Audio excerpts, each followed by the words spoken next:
All right, well, good evening and welcome to Kopernik Observatory. My name is Drew Desker. I'm the director here at Kopernik, and I'm here to welcome you to AstroFest 2024.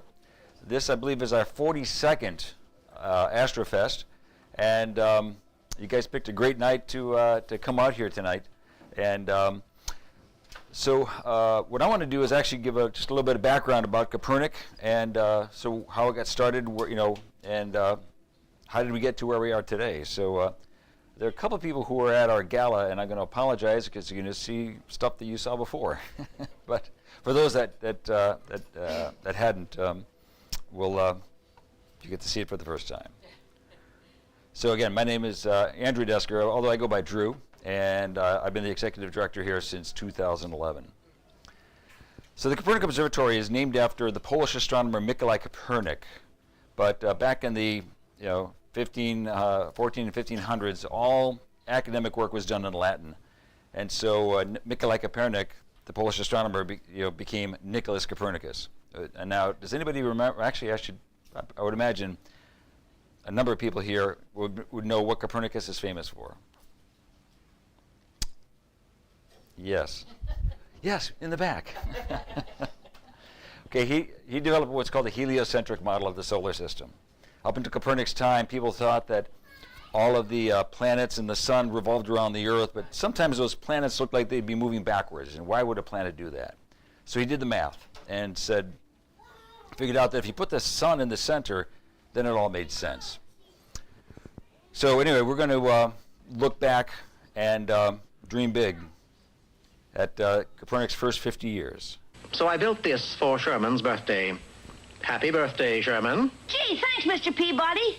Well, what is it? Well, actually, it's a time machine. I call it a Wayback. We just set it, turn it on, open the door, and there we are. Or were, really.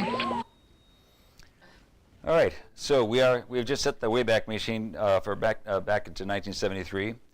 There was a meeting of the parish council at St. Stanislaus Costa Church in Binghamton, and a motion was made by Dr. Ed Kozlowski, a local dentist, that wanted to try to do something significant to celebrate Copernik's 500th birthday. Copernicus was born in 1473, so 1973 would make it 500 years. So again, this is sort of a relatively famous picture of Copernicus, and you got to remember that the telescope wouldn't be invented for another 80 years. So he did all of this just naked eye observing. And but anyway, so Dr. Kozlowski ultimately was appointed the chairman of this quincentennial committee, and the committee was expanded to include other churches of Polish background, besides St. Stanislaus, St. Casimir's Church, and All Saints Parish in Johnson City. And then the meeting was actually held at the home of Richard Miller, who would then eventually become our New York State Assemblyman. And for those that travel on Route 201 every day, that's actually named after Richard Miller. So Dr. Kozlowski was aware that there was an observatory dome resting on the grounds at Robeson Museum. And this dome here is you can actually see it on the slide. Turns out he reached out to the Robeson Planetarium's director, Richard DeLuca, and the museum's director, Keith Martin, about the possibility of building a small observatory at Robeson. But they ultimately decided that the city lights would be really too bright, and really they needed a much darker space. And so ultimately they engaged a local contractor, Ed Neslick, and then also worked with the Krakowski family, who actually donated the land that we are currently sitting on here. So back in 1973, they were doing about a bunch of fundraising for it, and this actually is the cornerstone you see right here. Dr. Kozlowski is the man on the left in red. Richard Miller is on the right. The next person to the left is Richard Kilsey. In the middle is Ed Neslick. The gentleman in the dark jacket is Commander Jim Lovell of Apollo 13. This was 2 years after the Apollo 13 mission, and he was actually up here for the gala. So they got the money together and started constructing. And actually that dome on the left is actually the dome that Richard DeLuca had secured. Then in June of 1974, Kopernik Observatory was open to the public. Had a big celebration up here. But at that point, it was actually donated to the Robeson Museum and Science Center down in Binghamton. And its first director was Richard DeLuca. And here he is, I think from a newspaper article. And we recently heard from Richard. He said that, to be brief, there would be no Kopernik Observatory without Dr. Ed Kozlowski. He was loved by everyone who interacted with him, including myself.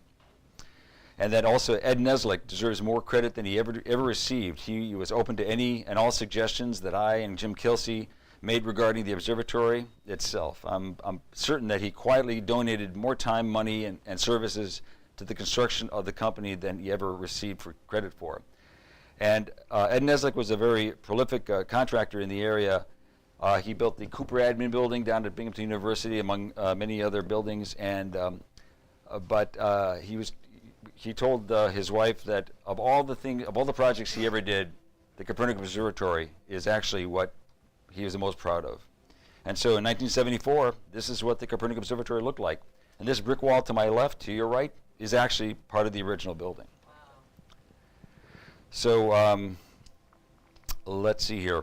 Again, the Kopernik Observatory and the Kopernik Society of Broome County also promotes Polish culture, and they had a very, very active Polish dance troupe for many years. They also helped to raise money, for the observatory. But in 1982, a new director was announced to Kopernik. His name is Jay Sarton, and he became really a legend in the area, especially among the schools and school districts, bringing hands-on science engagement into the schools. And here he is. He provided guidance for what would ultimately turn into the Kopernik of today. Jay continued to be the director until 1996, another 3 years after this building was sort of completed. And this is actually the groundbreaking for the expansion. And apparently things were different back then. Construction workers apparently wore suits. But for those that grew up in this area, you can see Senator Al Libis, James Talon was there. There's Jay, and I think Dr. Kozlowski is also in this picture. Once you get the outside of the building complete, you can do the work on the inside. So work continued through the winter, and then ultimately it turned into the Kopernik, at least the outline of what we have today. And then we also then started summer camps. So in 1993 was the first summer camp, STEM-themed summer camp that would take place up here, and we continue that to this day. We just had our 32nd consecutive year of STEM-themed summer camps. And I'm going to just move on here. But in 2007, actually 2006, Robeson announced that they were having some financial challenges, and they looked at what are their main purpose in life. Running an observatory wasn't one of those, and so they announced they was going to close down the observatory. And so the Kopernik Society said, look, if you don't want it anymore, we'll take it back. And so Robeson Kopernik Observatory came back to the Kopernik Society of Broome County. Now we've had a number of pretty notable visitors, visit us here. And the upper left is Vestal resident Dan Bursch on the ISS. Next to him is Michelle Thaler, director of science outreach at Goddard Space Flight Center, recently retired, I believe. To the right of her is local astronaut Doug Wheelock on the ham radio station that's up on the International Space Station. And then on the bottom lower left is Father George Coyne, and then to the right is Brother Guy. I can never get his name right. That name, yeah, exactly. But Father Coyne and then later Brother Guy were the directors of the Vatican Observatory. Oh wow! And they've both been up here to speak. So of course, here's some pictures of some of our summer camp summer camps. Not everything we do is about astronomy. This is, although actually this is actually learning how to harness the power of the sun. Thank you, Pat. Our teacher is actually here in the house. We do a camp called Creative Construction, and they were taking some balsa wood bridging and then try to see how much weight it could wear, it could bear. Of course, we also got to look at the artistic side of things, and so the students get to take their projects home. And we've even done some virtual reality work where kids actually start to build their own virtual reality world that they can actually expand on when they get home. But we do like to dive into the science. Here we are with a spectrograph trying to understand what the spectral analysis of particular tubes. Like this one, I think is neon, or is it? We'll see. So I mentioned earlier that we have a ham radio station here, or actually on the International Space Station, but we also have one ham radio station here as well. And we've now 7 times been able to have our students talk to an astronaut on the International Space Station using the ham radio station we have here, talking directly to the ham radio station on the International Space Station. And so we've got a very, very small, because we can only talk to it when it's above the horizon, and we've got equipment to be able to track it. But the gentleman in this picture here is Jackson Peck. He's 10 years old. And he was actually one of the campers in this Welcome Aboard the International Space Station camp that we offered this past summer. He actually got his ham radio license in order for him to then become what we call the control operator. He had to be the one that actually hits the transmit button. And so I think this in ham radio parlance we call it a QSO or a contact. I think this was his first legitimate contact on ham radio, was to the International Space Station. But again, every student got to ask their question, and then the astronaut would respond back again through ham radio. We've also done a camp like it's called Return to the Edge of Space, where they will build a payload that flies on a weather balloon, and we launch it from here. And on board there are cameras looking at the horizon, looking at the ground, also looking up at the balloon. And we also have some ham radio tracking equipment on there to track it throughout its flight. And this is actually a picture from the horizon camera up at over 100,000 feet. And you can actually see the curvature of the Earth. That little blue band in there, that's actually our atmosphere. And I mentioned that we had a camera looking up at the balloon itself. So now when we first inflate the balloon with helium, it's about 5 to 6 feet in diameter. But now, when it finally gets to the point where it bursts, like right here, it's actually about 27 feet in diameter. It's sort of trying to equilibrate the pressure inside and outside. But again, also, anytime we have an opportunity to get kids behind a telescope, we take that advantage of that. So we always make sure that people, I always say, you can't leave here until you look through a telescope, and tonight is in fact one of those nights. So don't leave until you look through a telescope.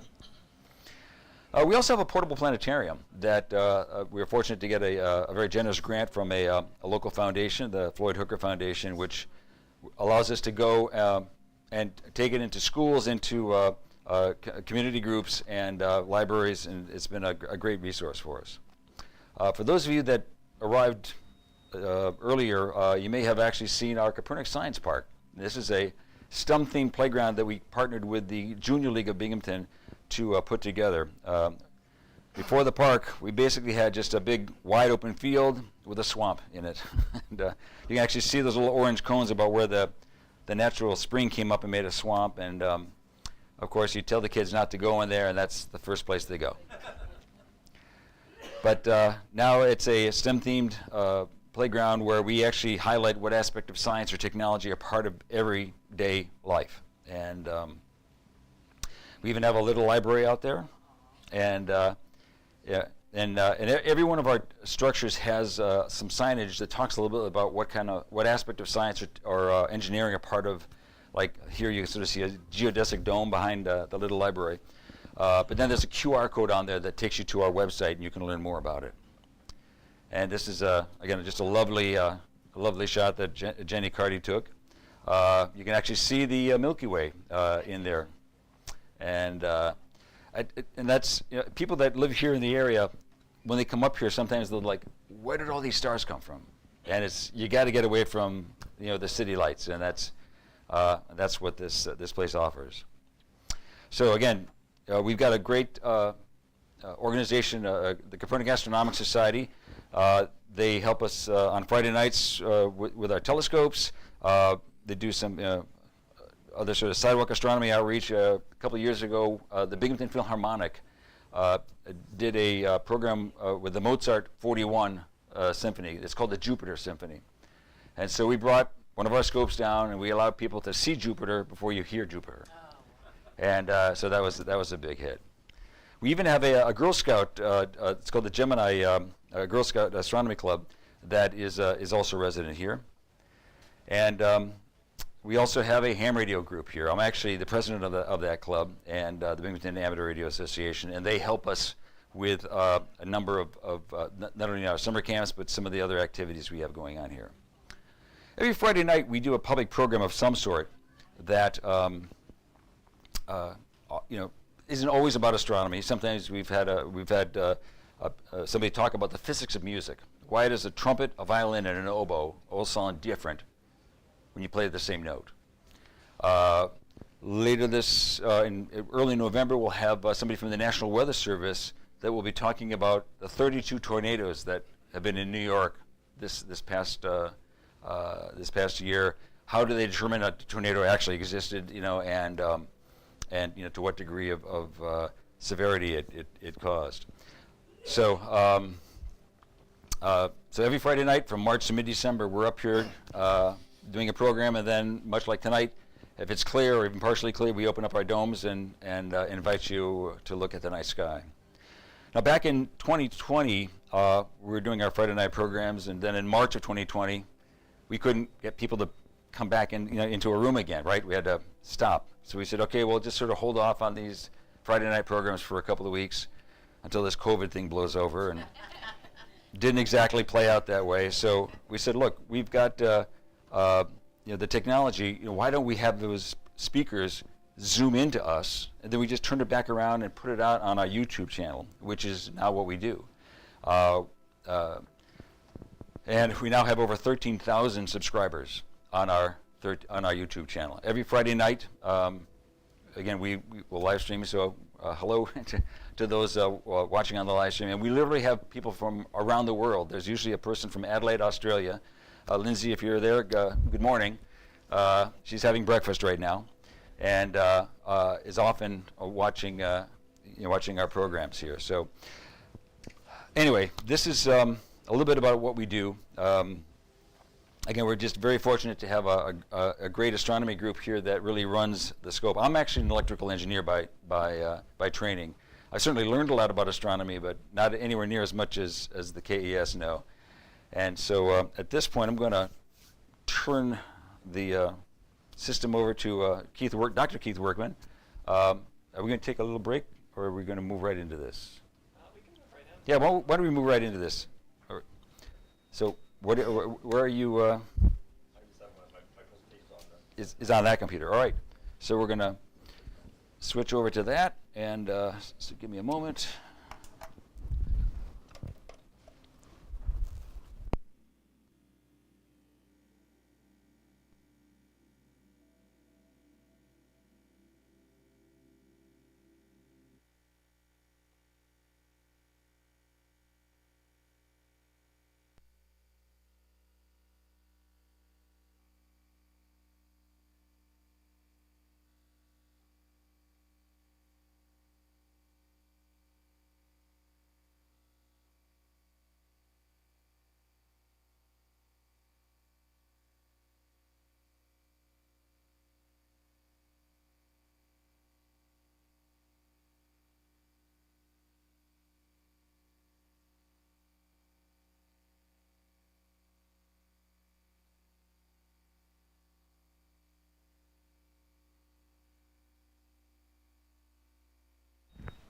Success? Success. Success. Ah. to show it off that way. Anyhow. So here we go. The clicker. Is that going to work, you think? Even on PDFs? Yeah, I gave it a try. Oh, cool. Okay. So, so I'm talking to you about this thing over here, the Seastar 50. We're talking about electronically assisted astronomy, EAA. And I gave this talk last year at AstroFest, and basically there were a few types of scopes that were available at that time. As I look at your Vespera on the floor there,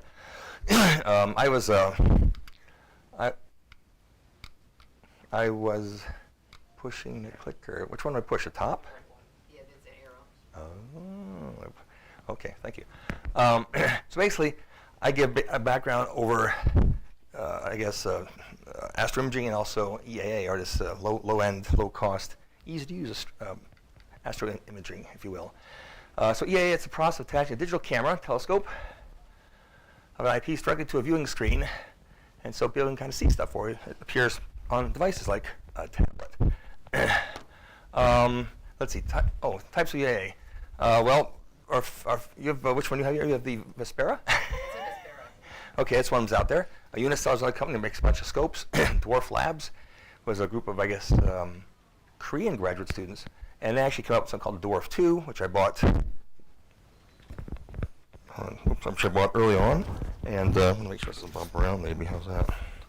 And it's nice and small and portable. I use for our scouts. And then I went and bought finally the Seastar when it came out. And as you can tell, there's more and more coming out every day. Oh, hit that right here. So visual observing, usual scopes. You got your your eyepiece, your mount, your tripod, your actual OT tube. But in imaging, we had more goodies to it, right? We had things like the camera. We had, it's a certain tracking scope. There's just a push to. Guide scopes, things like that. A lot more stuff's added to the scope to actually take pictures. So when you take your cell phone out and take a picture of the sky, not so good. This is much better. But then again, these things cost. Price. Right? They all add up. And then you got to put them together in a field. We got to lug them to the field, put them together. And then when in the middle of the night you're doing stuff, all of a sudden your USB cable falls out. You got to go, troubleshoot. You got to find it, put it back in. So it can be a little annoying. But I will admit, over the years, more and more people are getting into astroimaging. But this EAA is just another whole roundabout.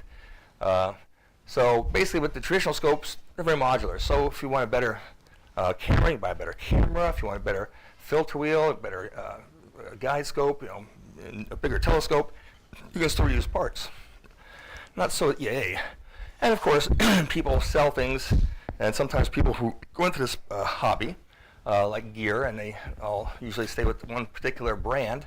This one here happens to be, I guess, ZWO, which actually makes this little guy over here, the Seastar 50. So they stay with that ecosystem. And of course, to build such a imaging system like that, you need a scope, you need possibly a focal reducer to flatten your field, you need a motorized mount to kind of track the sky as it moves, you need a camera, of course, you need software and a computer, which sits off to the side, battery power for that. Focusing, you do it by hand or it's automatic, built into the software somehow, various filters, if using, I guess, CCD, you want to take red, blue, green, and I guess white for luminance. And then, of course, a deep sky guide, some sort of a map to kind of let you go where you're going. So these things add up. And like I said before, the actual cameras tend to be CCDs or CMOS chips. I guess nowadays CMOS has gotten better. It tends to be one-shot color. So a lot of these, at least these EA devices, the smaller robotic telescopes, tend to use a CMOS chip. And excuse me. And of course, with the high-end scopes, you definitely get good pictures and bigger pictures. A lot of these smaller scopes will just take a smaller chunk, if you will, of things, right? With the professional type scopes, if you will, which can be $1,000, you get nice big pictures and a lot of integration. You have high-end software to do post-processing and things like that. But if those who are just starting this hobby don't want to do that stuff, they can get these smaller scopes and things just kind of magically happen. Examples of a nice integration of the Whirlpool Galaxy here. We have many members in our club, some sitting right back there, who take fantastic pictures, just fantastic. This here is a a view of what, the Veil. You can see the eastern. This is the Witch's Broom Handle here, Pickering's Triangle. Witch's Broom Handle, Pickering's Triangle. I guess that's the eastern veil over there. This is a supernova that has exploded, and it's one of our favorite things to look. It's because it's usually always above the horizon, always image it. We had, of course, had your YouTube sensations. Guys who do imaging stuff have come back and said, hey, we're going to start reviewing some of these scopes. And ironically, there's the Vespera, right? Scope there. And they're just trying to say, hey, can we actually build look at our rigs, and as it compare to these new rigs that are coming out? And of course, the first ones that came out were $1,000, $7,000, $6,000, $4,000. They're up there in price, but they're fairly capable too. And so, this case is Nico. He's one of the YouTubers. He shows us his pictures that rig he built, and also with the Vespera, are not too bad. If you're good at post-processing, basically you take out pictures, you pull them off the scope, and you run through your computer with various software, and you play various games to enhance things, to stretch the histogram, and you can actually get various colors and detail that come out. But it's still, I mean, you sort of get what you pay for though.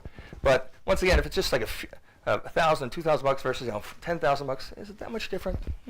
If you're really into the hobby, you go for the high-end stuff. But for those who just want to dabble, that's where these new robotic telescopes, these EAA scopes, kind of come in. Even here, another gentleman who's in Tokyo, this French gentleman, the lazy geek, he tried to build the cheapest scope he could build to kind of match one of the, like the Vespera or the Seastar, and his scope was still at least about $1,000. So it was tough to try to get the price down below that. So you get an awful lot in these robotic packages, these consumer-grade packages, and the imaging is not bad. For instance, here's another example I just grabbed off today. Someone doing a 4K, that $4,000 rig versus the new Dwarf 3 in this case. That high-end rig is here, of course. That's your very thin Dwarf 3. I've got one like that called the Dwarf 2, a little smaller. Very portable, put in a backpack. With hiking with the scouts, take it out. You can do daytime terrestrial stuff. You look at the sun, you can look at the moon, look at stars. But they do show the difference, though. I mean, you do get what you pay for. I mean, this is a picture of Andromeda zoomed in, and the Dwarf, even though it has a better sensor now and a bigger aperture, and it's going to come out in January of 2025. It's the big high-end rigs, better camera does definitely show a little more detail. So I'm trying to reduce my boom, boom, booming. I'm going to do it, put it higher, like this. I'll just, just turn me off. How's that? I took my badge off, so bang it. Okay. So just in general, the pros and cons. Traditional scopes, they're very versatile. You get to reuse your equipment, and cost and quality, it's pretty good. Robotic scopes, they're very simple, they're lightweight, easy to move around, and you can't add other things to them usually. You kind of what you see is what you get. Uh-oh, is that me? Is that you? Anyhow, and of course quality, it depends, and cost. And the issue is, will some of these companies be there in the end? It might be your cable. Would you put it in your pocket a little bit? See if that helps. Oh, more. I think it's bumping around. I think that's what's bumping. Oh boy, mic amp is good. Unless I do something like that. Does that work? It looks silly. Okay, basically robotic scopes, simplify, easy to use, usually all in one. They have a camera, mount, and software built in. It's an app controlled. It runs on either your phone or your tablet. What am I doing here? Okay, it's on my side. All right, when it looks at the sky, I'll just hold this up like this so it won't bang around. Basically, it has you have a sky chart in your software, and you can just kind of go to things, and it just finds it, and it does something called plate solving. It takes a picture of the sky, has a database, and it just maps up and it syncs up. Just fantastic. It usually takes GPS coordinates off your device, so it knows where you are to start with. And then when it takes the picture, it'll stack it, meaning it'll take 10 seconds usually, and another 10 seconds, another 10 seconds. It keeps sticking them together, and all of a sudden, there's algorithms which actually pull the signal out and drop off the noise, so you get much, much better pictures over time, which is fantastic. So, very cool. And usually, I took this from another presentation, happened to be at Vespera, but, because that's one of the earlier first scopes out there, actually. It'll save these pictures off into a JPEG, which everyone knows that, right? That's what you normally put on your phone, pictures. It'll do a TIFF, which is a higher end image, has more information in it, and it also has the individual snapshots called FITS files, which then you can take and usually download off the device to get to software, either high-end software or even free software, and do some tricks with it to make your pictures look better. So, but these devices tend to be very good, but not really as much for planets, a little dot. They do nice on the sun and the moon, but very small objects, not so much. So, in general, I'm just going to summarize up. The good is these devices are fun, they're easy to use, they're lightweight, and some even have things such as mosaic features, which I think you guys might have, and even I think the Dwarf 2 has. The bad is, well, they don't work good for small targets. They're not modular, you can't reuse the equipment, you can't upgrade them, so to speak. Upgrading is buying the next version, which is out there in the marketplace. It can do better behind equipment? It all depends. And will these companies really be around in the future? So like I said, the Vespera's companies, with their product, that's the product, I can't think of the company's name. Vespera's, Vaonis, right. From France, right? Yeah. We have ZWO, who makes the Seastar 50. They're from China. Basically, they make a lot of high-end equipment, which people buy and use for their high-end rigs. And they saw people making money in this low-end market, and they said, maybe we should dip our toe into this. And so last year, they came out with the Seastar 50 right there, which comes in a nice little case like this, you know, and you open it up, and it comes a little tripod. This is an aftermarket tripod, just to keep it off the ground. And basically, they were sold out instantly. So they realized, oh my God, this is a real market. And it's a feeder to the big market, which is the high-end scopes, starting at 5, 6, 10,000 or higher. When you have all your stuff set up. Quick picture just showing examples. Here's Vespera again. That's last year prices. You have in the bottom there, you've got a Unistellar with their scopes. Also the Stellina, that's another one of Stanos or Vanos, which is a part of the Vespera group, right? The Dwarf Labs guys are here. The Dwarf 2, which I had, and I paid that price now for $500 bucks. Get the Dwarf 3, which is bigger, better, better. Actually, other competitors now, even Celestron's jumped into the fray. Sort of like Apple, right? To watch everything happening in the industry, then they'll jump in and say, we're here and we're better. And so they usually are. Well, Celestron, a big company, they're playing the game too. But as you can see, their price is $399, $4,000. So it's getting up there, getting pricey. But then again, you get what you pay for. Like the Seastar, which is right here, right, $500. This has a 50 millimeter lens, 28 millimeter lens. The new one is a 35. But this guy, this is 6 inches, right? It's a big, it's a big scope. So it's very fast, a Raza design. It's all mirrors, like a Newtonian reflector, and it's actually a Cassegrain. So I think it's a Cassegrain. It says Schmidt Astrograph. I'm not sure if that has lens. It might have a corrector plate in the top, yeah. So it has a glass and also mirrors. So it's bigger, badder, better, but it costs more too. And it's heavier to carry around. So consumer, what do you want? Something lighter weight? These guys in your backpack? Or you want something that's going to be bigger? And it all depends what you want. Versus a real rig to go out in the field, it's an expensive $10,000 rig. Well, I'm driving with a car with lots of equipment coming out, and you're set up for hours and such. So there are these trade-offs. But it's kind of nice that these trade-offs still exist. Technology is good. Essential tools for novices. It talks about the EAA devices, the robotic devices. They're fairly low cost. They start taking pictures right away. Instant gratification. I mean, truly instant gratification. I took this out of the box. I put it on its tripod. I turned it on. It's actually aiming upward. You can see the lens here. And I could just say, well, actually, you have to usually initialize. In this case, there's a way to make it level. Then you say, okay, star guide, let's see, what do I have in the sky tonight? Oh, let's do galaxies. Oh, let's do M31. Hit the button, and off it goes. It finds it, centers on it, does what magic it needs to do, and then starts imaging. And until you say stop, just see its 10-second picture. 10-second picture.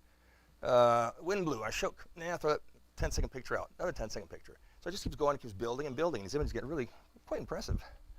So like I said, I had the Dwarf 2 initially. Now the ZWO Seastar is just, it's my go-to. I use it a lot. And I'm a visual guy. I've got this 18-inch Dobbs, Dobsonian scope. And we'll go out to the field with these things, and I'll set them off on the side, and I'll look at my Dob doing stuff, and I'll go back. I'm taking pictures on my tablet in the meantime, while I'm looking at at other stuff in the sky. So I'm imaging objects, or something like that on this little scope over here, and I'm looking at other stuff.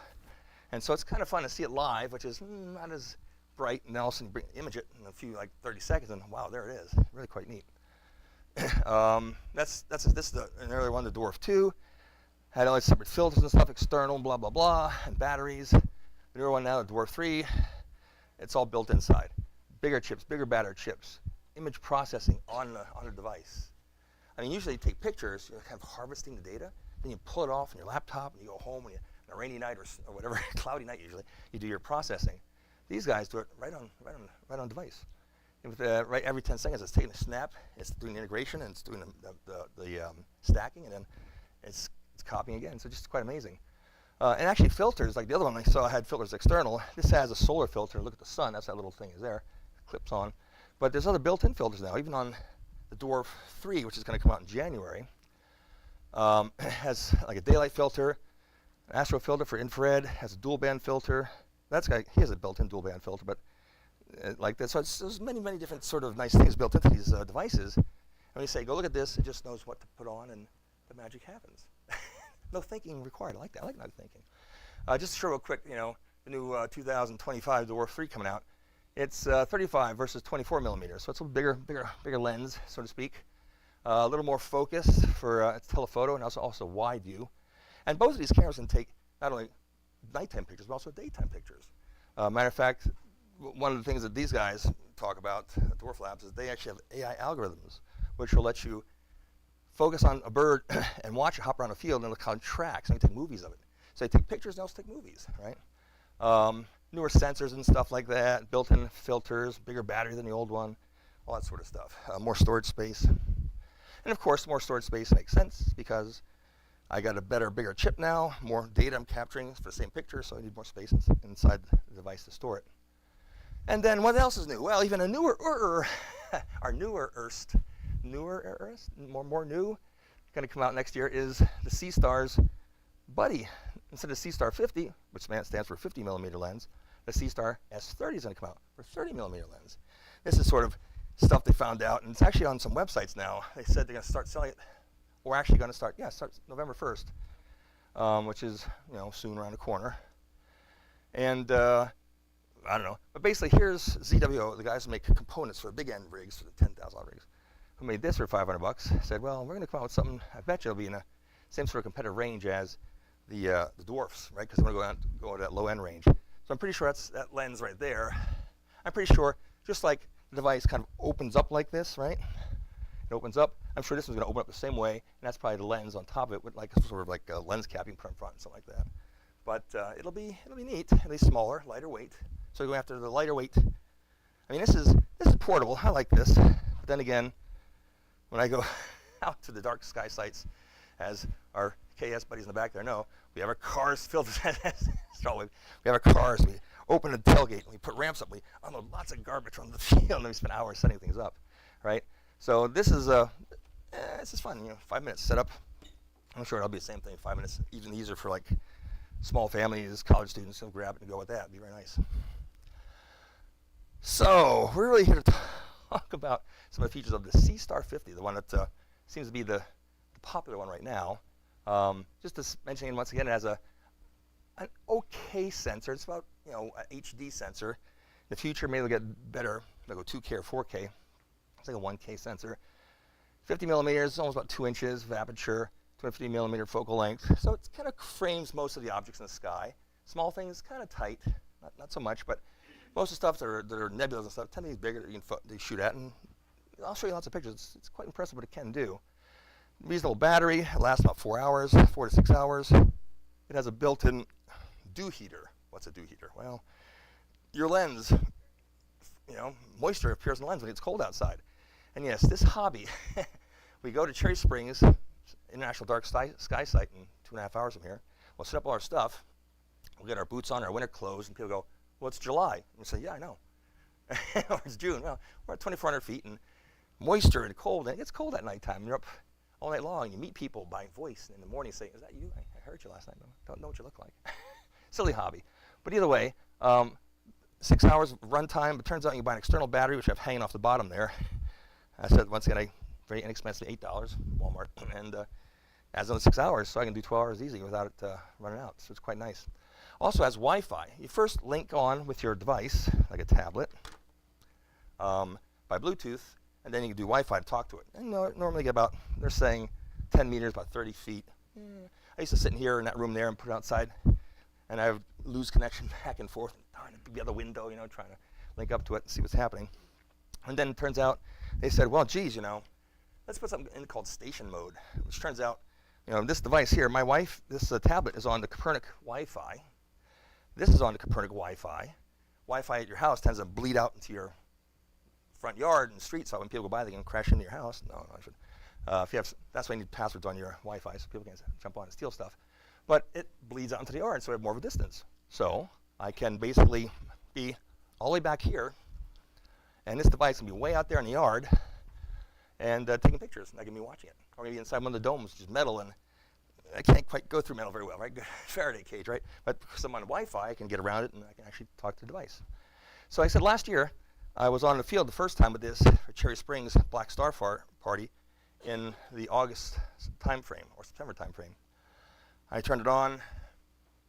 I'm the only guy in the field, because I pre-ordered mine, right? This year, I went out there January, or in both times, and most recently also in September, went to Black Forest this year. I bring it up, I go on my Bluetooth, 100 of these things popped up. Oh my God, they're all over the place. And so people who said, oh, I'm an imager, I'm not getting one of these, well, they're starting to buy them, just put them off to the side there, and they just take some side pictures while they're taking their full big pictures. So 3 hours of imaging on some major target. In the meantime, they play this on the side, give them something else to do. And it turns out that even people now are hacking these. These actually are, one guy broke it apart and says it's a Raspberry Pi inside there, Raspberry Pi 4. And some people have actually found out the actual sequence of commands. And so they're actually building software which will control these things. So now I can possibly get a couple of these, put them all out there, control them, say, go take a picture of one object, and that way you gather more data versus serially taking pictures. You have a couple guys taking pictures, and 3 of them, that way you scoop the data up, and now you have 3 times the amount of data to post-process. So that's kind of cool.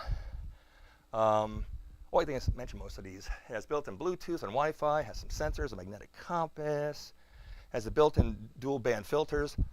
This is amazing. With these, you take a shot in light pollution at home and stuff. I'll show you a picture later. Just put these filters on. Oh, nice. Even for galaxies and globular clusters, it's amazing. It's almost like a light pollution filter. So it limits your band light to limited bandwidth, and where starlight is, and nebulous basically. And you start getting images in the middle of this light of your yard. It's very impressive. So you don't have to really be at a dark site. You can get pretty average pictures, even at home in Endicott or Binghamton, believe it or not. We were down at the gala last week, right? And Art said, yeah, set it up. Okay, so I set it up. And I'm on these big bright lights, we're getting the suntan there on at nighttime, and I'm imaging, and I'm bringing in M31, the galaxy there. And it's like, I'll be darned, I can't even see it in the sky, but just pulling it in. So very impressed with what it can do. One of the drawbacks is these things are alt-as. They go up and down and left and right. For real imaging, you like to be look at the North Star, which is this way, and you polar line. That way, when you look at your object, you just kind of track around with it, and there's no sky rotation, right? You're always right on target with North Pole, and everything rotates east to west. These guys, not so much. But to get around that, they'll take short 10-second pictures, and a whole bunch of those, and stack them up. So that way, you kind of don't take these long pictures, which if you did, like 30, 40, 50 seconds, all of a sudden you see the stars starting to turn. You get like, you want that. You want nice, crisp pictures. So one of the drawbacks, but they all tend to do that. And they compensate by doing this short exposure, and lots of them. They usually have built-in star maps, star databases. They enhance the images by doing live stacking and other crazy stuff. They save the files in those usual formats, FITS or JPEG, so you can show them on your phone right away. And indeed, the format of the Seastar, its app, I'll show you, is for phones, so it goes this way. The Dwarf 2 is more that way. But they have internal batteries. They have a lot of, oh yeah, and they have, actually, this device, the Seastar, has an apochromatic. It has 3 lenses, and that makes your image look nice and sharp and white and clear, no aberrations, right? Like usually, like with lower-end telescopes, they have 2 lenses, they put lots of coatings on. You look at bright stuff, you see green hazing and stuff. Not with this, very, very good. And, panoramic shots. Kind of hard to do. The Dwarf, they actually had it really, really, really well. 16 panoramics and knit them together, like for daytime stuff. I'm not sure if yours does panoramics. It might. It's kind of a rare thing to do, but if you have one of you, who cares? But this is something, believe it or not, just today, there's experimental software going to come out. And I got some inside scoop. So the dwarf, I'm sorry, the seestar right here actually will do panoramics now in software coming out shortly. But they demoed it today. So I took this video this gentleman made and I stole his thing. Here's what the app looks like. You turn it on. You got your device over here. You got my album, so you look at pictures. You go stargazing, solar system, or scenery. That's daytime stuff. And then you can see what's happening. It shows if you're online real quick, like on station mode. I'm not directly to the device. I'm actually to the building and on the Wi-Fi, so I get like weather reports and stuff like that, as well as while you're shooting, which is quite nice. When you drill down, you tap the seestar. You get the details. You get your Wi-Fi. You hit that, and you can do, like I said, hook up the station mode or not. You got your firmware updates, and more importantly, you have anti-dew. That's your dew heater. Turn that on. You can watermark your images. So when you find it, so you're taking a picture of something, you actually circle and say, this is what this is. Use the NGC or whatever number. When I'm going to shut it down, you go, and it says shutting down. It talks to you. It has to figure out what level is, so it has a built-in bubble. So even though I'm on this device, on this tripod, I can move these things around gently. And as I do that, it gets it down to where these two circles overline. And when it gets green, green is good, right? So, and if you have 0.4 or less, it's usually pretty decent to go shoot.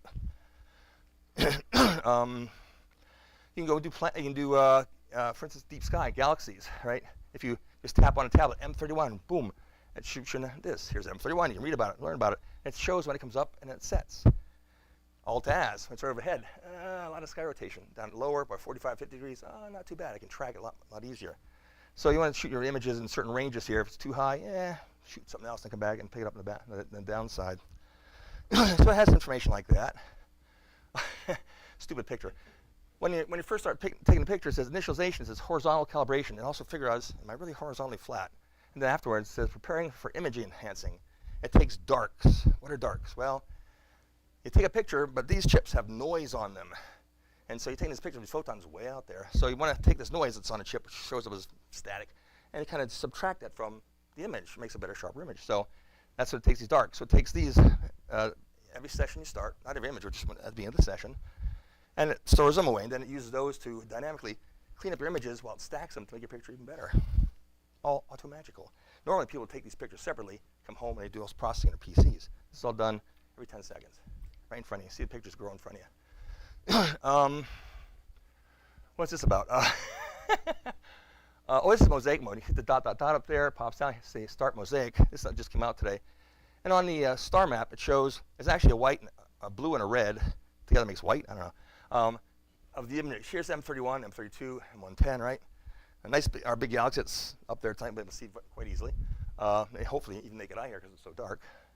And what you can do is, with this mosaic mode, you can grab it and go and make another border and say, now I want to get the whole picture in here. I mean, you're only shooting in this range here, but the scope will actually play games, move around, and do its thing, and mosaic it together and put it together for you in a picture. So they say, this is brand new. It came out today. And then you can rotate it at angles. So if you want to put, so that's one of the problems with this device. You're limited to this view here. So if your image is crooked, that's where you're shooting. Sometimes it's a little bit different. You get more of it in, you're lucky. Now you can actually just rotate the thing, as it's sort of suggesting, or zoom out far enough to get the whole thing, and it'll actually, ooh, technology. How do you turn it on? Where's the on button? Oh, never mind. Airplanes, no, never do airplanes. That's federal offense. No, don't do that. So, but seriously, there you go. And actually you can stretch it out like that, and next thing you know, hit go. And the picture starts taking, and of course, the demo switched to a different object. They switched to the witch's broom handle in a veil nebula, silly. But the movie showed it actually takes a picture like that, and it starts moving around, starts building it, and it keeps going out. And I'm not sure how and when it ends, but the magic does happen, and it puts it together and integrates it. And so you get a bigger picture of this. Instead of just small object, you get the full picture. So this would be fun to actually see how we can do the veil nebula, which is this, plus the other piece down here, plus the middle piece. It's huge, so it'll be fun if this actually works.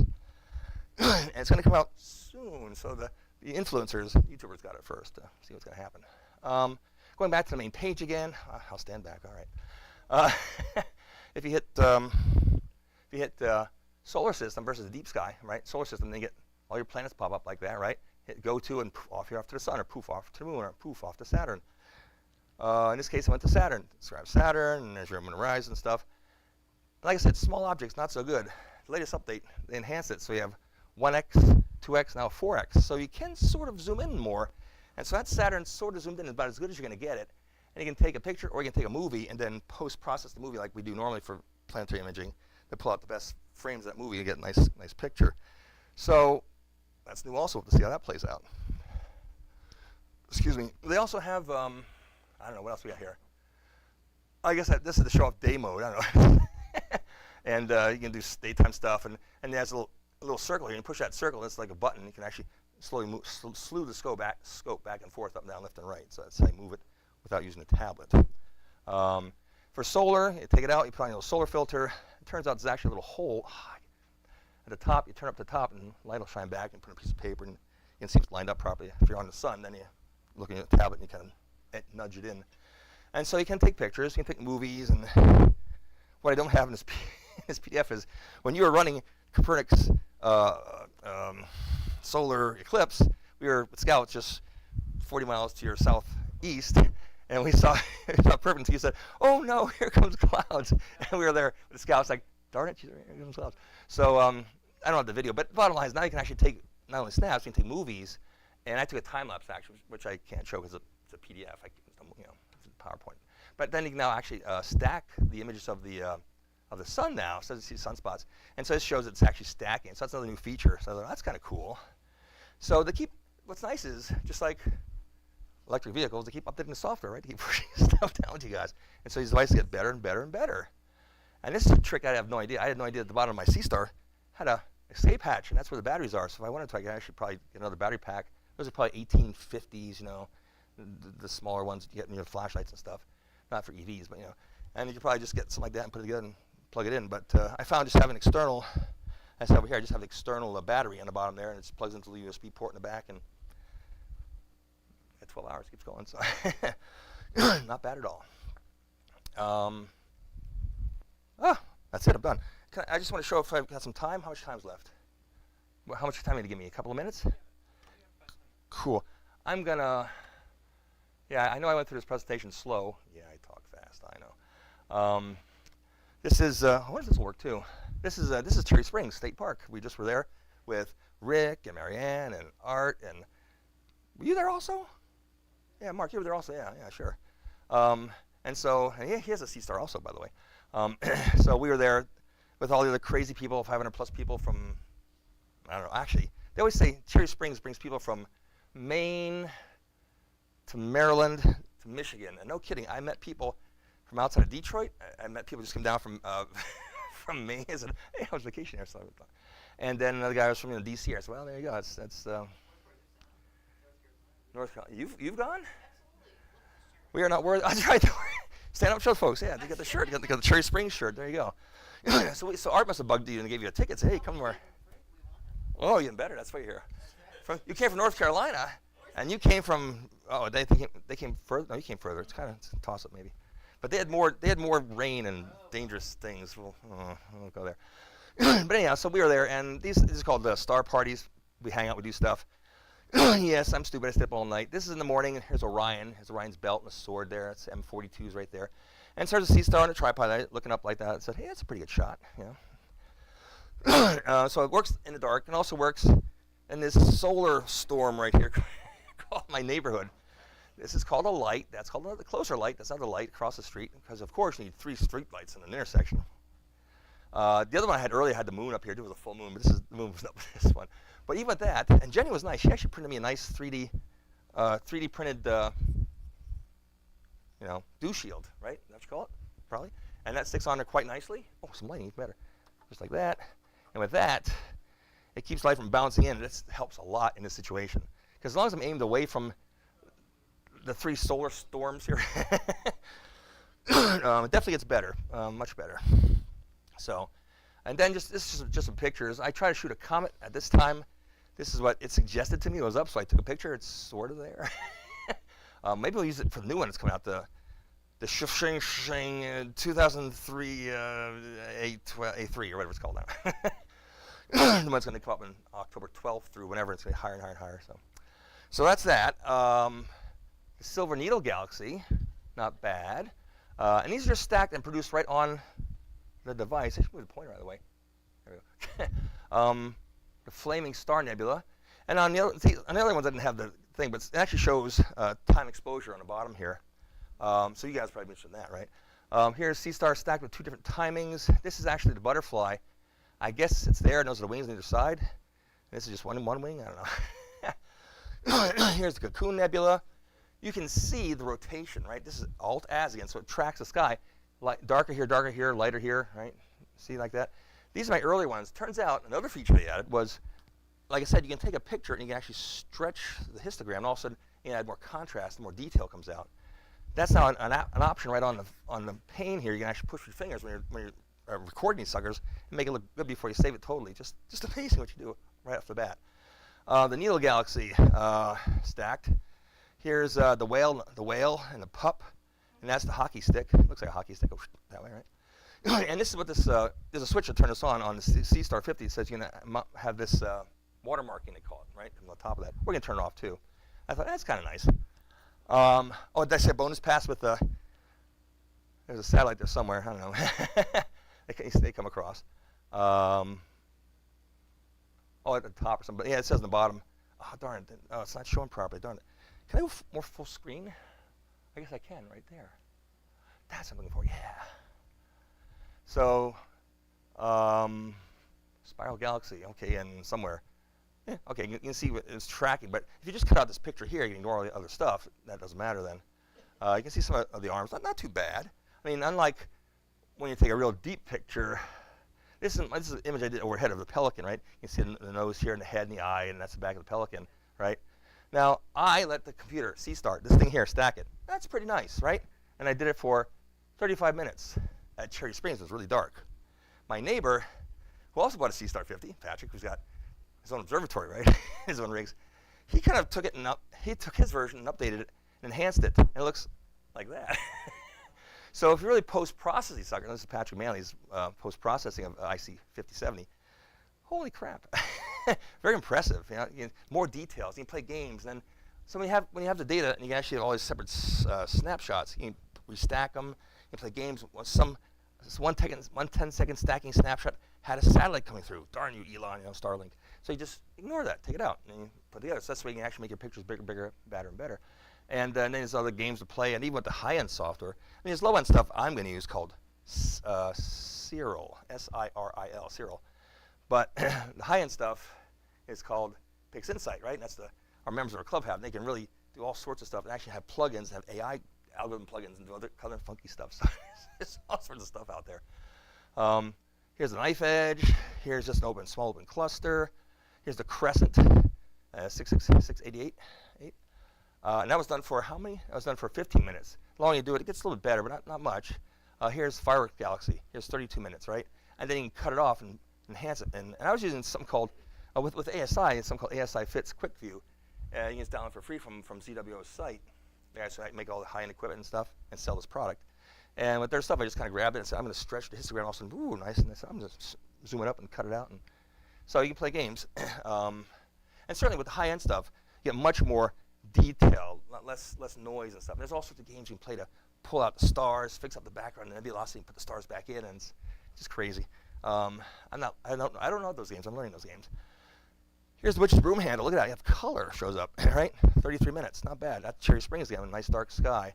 And two different. This is in the spring and this is in the fall now, right? Just Cherry Springs Star Party. This is Black Forest Star Party. It shifted a bit, so I took the same picture with the same scope. It moved a bit. This new mosaic thing, I could probably just rotate what I wanted to and just try to take those pictures and glue it together for me, which would be kind of interesting. So they claim as of today. We'll see. Here's the other end of the Veil Nebula, Eastern Veil, stacked and enhanced. Same sort of thing, two times at a season, right? And this is the most latest one we did. Because you got these enhancement features right on the screen to control, I even had less timing, and I think it came even better. Well, it depends. I don't know.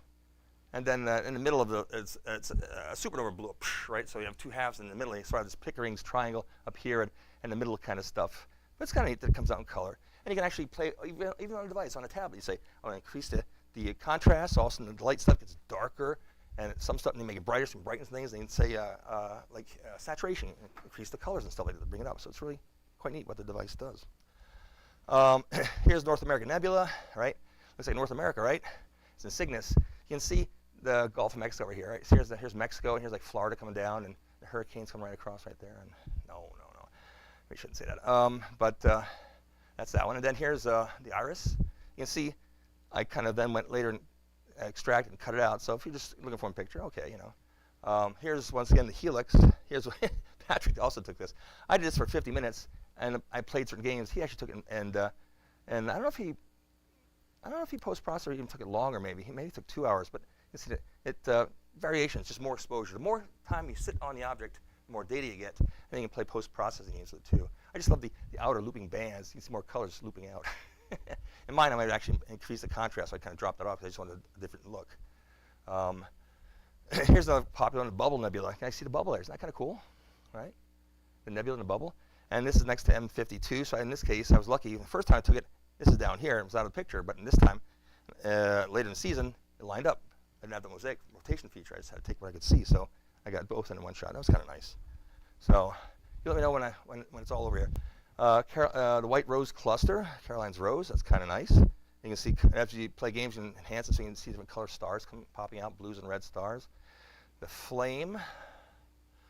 Suns. Oh, yeah, this is the one. Well, it's not. If it was a video, you'd see the clouds, and I was doing the eclipse, but but not bad. You can play games. And I had issues when I was first playing with the focus, and so sun was in the background. I said, "Ooh, that's kind of artistic. I kind of like that."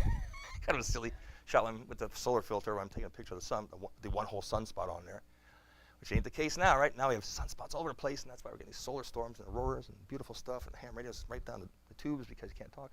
Yeah, this is the movie here. The clouds coming in, and this was a time lapse. Went across like that, and just before it went to totality, clouds. It was like, timing's everything, right? But I did see it in 2017, so down in South Carolina, actually, in Columbia, South Carolina. There's imaging of the moon, and actually now with this magnification thing, you take 1, 2, and 4x, and you can zoom in, you can cut it even tighter, so you have a bigger version of the moon can come out, which is kind of neat. And I'm sure you guys at Vespera, you're doing the same stuff, right? And yours comes out with like a circle around as a border, I think, right, for some of your pictures or something like that. I don't remember. The Crab Nebula, 5 minutes, 2 minutes. You know, some of these objects really do pop out fairly quickly. Sometimes you overdo them, like M42. It's just too much. Here's the wild duck cluster. It's a little square like a cube, like the Borg. There's ducks in there somewhere flying through. I quite can't. It's supposed to be 3 ducks. I can't see it. Here's Hercules. That's a popular one. If you go out tonight, look at Hercules cluster, M13, stacked up. And that was 16 minutes. And if you just look at Hercules, it's big and bright, big snowball, comes out very quickly. But if you image longer, you get the little side galaxies pop out. NGC 6207. It's kind of cool. So for most of these basic Messier objects, 110 usual binocular objects, it's great. You can see these things and even other stuff. But some of the smaller stuff, like I said back here, it gets kind of small. And it's, this is where the real powerful rigs change magnification. They go after the other objects like this and really bring them in bigger, badder, better. But for $500 and no time at all, not too bad. Pegasus, this is M15. Here's the Eagle Nebula. This is along the Milky Way in the summertime when it goes up. When you watch it from this horizon going up to overhead, you see like the little V in there. That's the eagle, little wings, I guess. This is M22 in Sagittarius. Here's a favorite, the dumbbell. Looks like an apple core, right? M27, Messier 27, has a football look, but also the apple core. So when you look at it visually, you see kind of the apple core. When you do it with imaging, you can see more comes out. It's another what we call planetary nebula, which a star, when it dies, it poofs off gas, expands out. Doesn't supernova though, so that's what we get. Here's some M31s. For 60 minutes, not too bad, but once again, I couldn't do the mosaic thing. I just had to get what I got. At that part of the season, I can only get that much, but I got M110 up here, and M32 is over here. It's missing. In this case, it's flipped upside down, I think. No, I'm not sure if that's M1. If that's one, I'm not sure if that's 31 or 32, or if that's 110. That's probably 32. It's closer.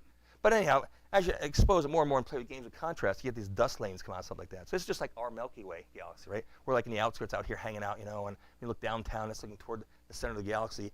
When you look at the Milky Way comes across at nighttime, you look down to the horizon, you're looking right down toward the center of our big cluster down there of stars. And of course, all galaxies have a black hole in the middle, so that's why. But kind of nice. You can see the various dust lanes and stuff. So these devices can pull out quite a bit. Triangulum, that's kind of a very diffuse galaxy up high in the summertime, M33.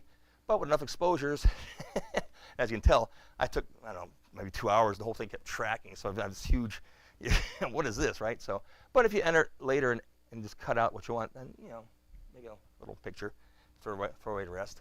Other ones I took, I don't know, these are some that they've recommended to me. Like this is M31, M35, the shoe buckle. I guess it's the shoe buckle. And another little globular cluster down below in just 11 minutes. 5 minutes here, we have M36. These are Noriga, M37, M38. Oh, here's the popular one. In wintertime, you'll see this come up, right? Orion Nebula, right? You see Orion. You see that little glowing thing down by the star, right at the belt. And you have the thing that goes down at the star, or the sword, rather, star. And this is it here. And with different exposures, 1 minute, 5 minutes, and 3 minutes. There's something called the trapezium, which is right here and right there. It's so bright, this emission nebula, that if you do it too long, where to go? It disappears. But if you do it just long enough, you can sort of see these 4 stars. That's not like a target people like to look at with their telescopes. They see these 4 stars. When you look at them, you can find 2 more stars now, which are very faint stars. Kind of like a challenge when you play with a telescope. Anyhow, open clusters, 44, 45, the Pleiades, right? This is like the 7 sisters, right? Looks like a little tiny Big Dipper, right? Like the tail coming out here and that kind of cup there. So that's about, I guess the Pleiades are 7 major stars plus 50 in total in the cluster there. Here's M50. I just went through M51. I took a whole bunch. I just pulled them out for the gala. I was just showing these in the background as people were walking up. But now I'm torturing you guys and showing them all to you. But here's M51 when it's a little side galaxy being pulled in. Boy, that's bright, that laser. So that's about half an hour of imaging. And once again, I think you can see the band's not bad at all, right? Supposedly, Seastar is going to come out with an upgraded version of this scope, the exact same size, but a better chip. If that's the case, what the price will be, then maybe this detail will be even more impactful. Maybe it might move closer to the really professional lens scopes like our other friends have with their better cameras and more expensive cameras. There's the Ring Nebula, the tiny dot. That's also a planetary nebula. And center of that's a little tiny star, supposedly, a brown dwarf. The Sunflower, okay, it looks sort of. Here's groups. Here's the Leo trio. This is in Leo in the springtime. You look up in the sky and you see a big sickle coming over like that, and you see legs coming down, a big box. This is near the back end of his back leg. There's M66, M65, and then this other galaxy called NGC 3628. Not bad. I mean, for about 7 minutes in dark skies and in little bright skies, I had to shoot for 21 minutes. But you see detail there, and you might be able to even take these 2 separate images and then combine their data later to just go after like one object. If you just want to go over like one galaxy, for instance. You can see even these small little galaxies called IC galaxies in the corner down here. And you see the dust lanes coming across there. These are edge-on galaxies, and there's more face-on. That's more edge-on over there. You see the dust going across dirt and space. Another shot there with satellites going through, so that's what we don't like, but it happens. That's why people, when they have these events, they don't like to have people with green laser pointers. It'll ruin people's pictures. They go, no. Am I getting close to the end here? Okay, well then I'm done. Well, that's basically there you go. So you get all these kind of, and this is M81, M82, other popular ones up there by the. I think you can see how nice it does take pictures. It's not too bad So would you buy a telescope for your kid? This nice telescope you look through. I would actually go to one of these because I think there's so much more they can learn popping around the sky, seeing things, and actually seeing the pictures much better. This might be the better investment. And as these devices get replaced by the newer ones come out next year, these prices will drop. You know, the Dwarf 2, $500. Now it's $250. Oh, okay. So all of a sudden you buy one cheap. So anyhow, there you go. And there's Macarian's chain, all sorts of quite neat stuff. So cat size Allen nebula, all sorts of stuff. So there you go. Oh, I got to show off. And we'll end with the monkey head nebula. That's pretty cool. So with that, I give back to Bert.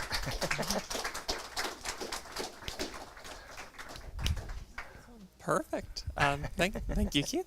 So we'll go on a 10-minute break now between our sessions here. Our next speaker is our keynote address from, I'll bring this up, the talk here. If I have the slide still.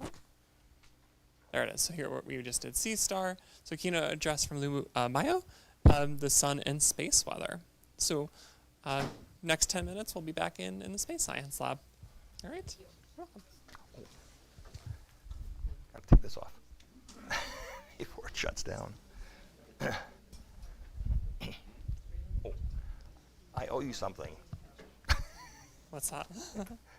Yes. Oh, the mic, yes. It's like, uh-oh.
that's impressive. All right, well, welcome back. It's been a great AstroFest so far. A lot of people here. We got some nice clear skies, so people have been able to see the moon and a few other objects that are out there. I think we had Saturn in one of our scopes at least, and we're going to be getting our larger C14 scope that we observed through. We're working on getting that going. Had some dome issues earlier this evening, but we're on top of that. AstroFest really focuses on astronomy, and we really try to reach out to experts in the field that to help us really understand what's really going on out in space. We're very fortunate this evening to have Lou Mayo from Marymount University. I'll let him actually do more about introducing himself. And just as a matter of interest, who saw any of the aurora last night?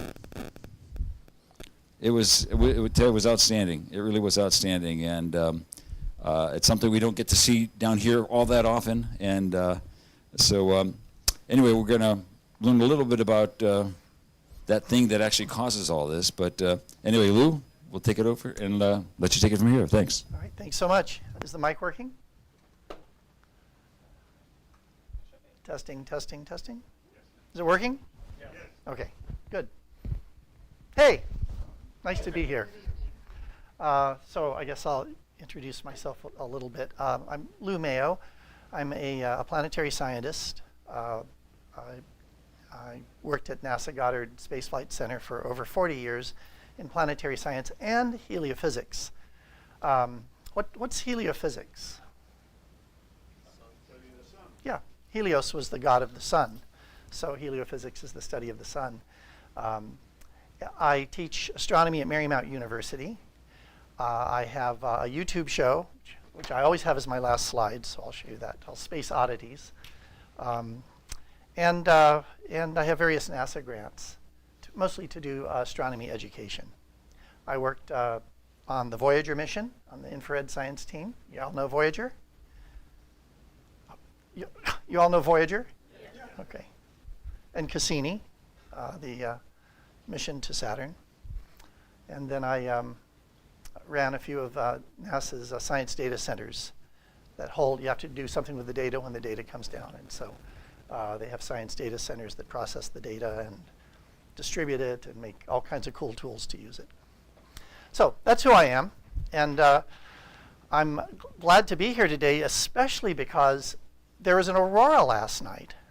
I was teaching my astronomy class, and I looked on my phone, and my phone dinged, and a neighbor of ours said, "I took this picture tonight." And I said, "What?" So I quickly looked at the KP index, which is an estimate of the how much the Earth's magnetic field is being wobbled, and we'll talk about that in a minute. And it was off the charts. So I took my class. I said, "Drop what you're doing." We ran out to the parking lot, and there were so many lights. I mean, it was lit up like a prison, and we couldn't see anything. So I got home, and I couldn't really see anything. But my phone does, I can set it for 15-minute exposure. I think I got, one of these is mine. Maybe that one. Anyhow, these were all from Maryland, right? So pretty far south, in the deep south where I live. Today we're going to talk about the sun, our star, our very own star, the sun, and how we know what we know about it. We're going to have a little fun.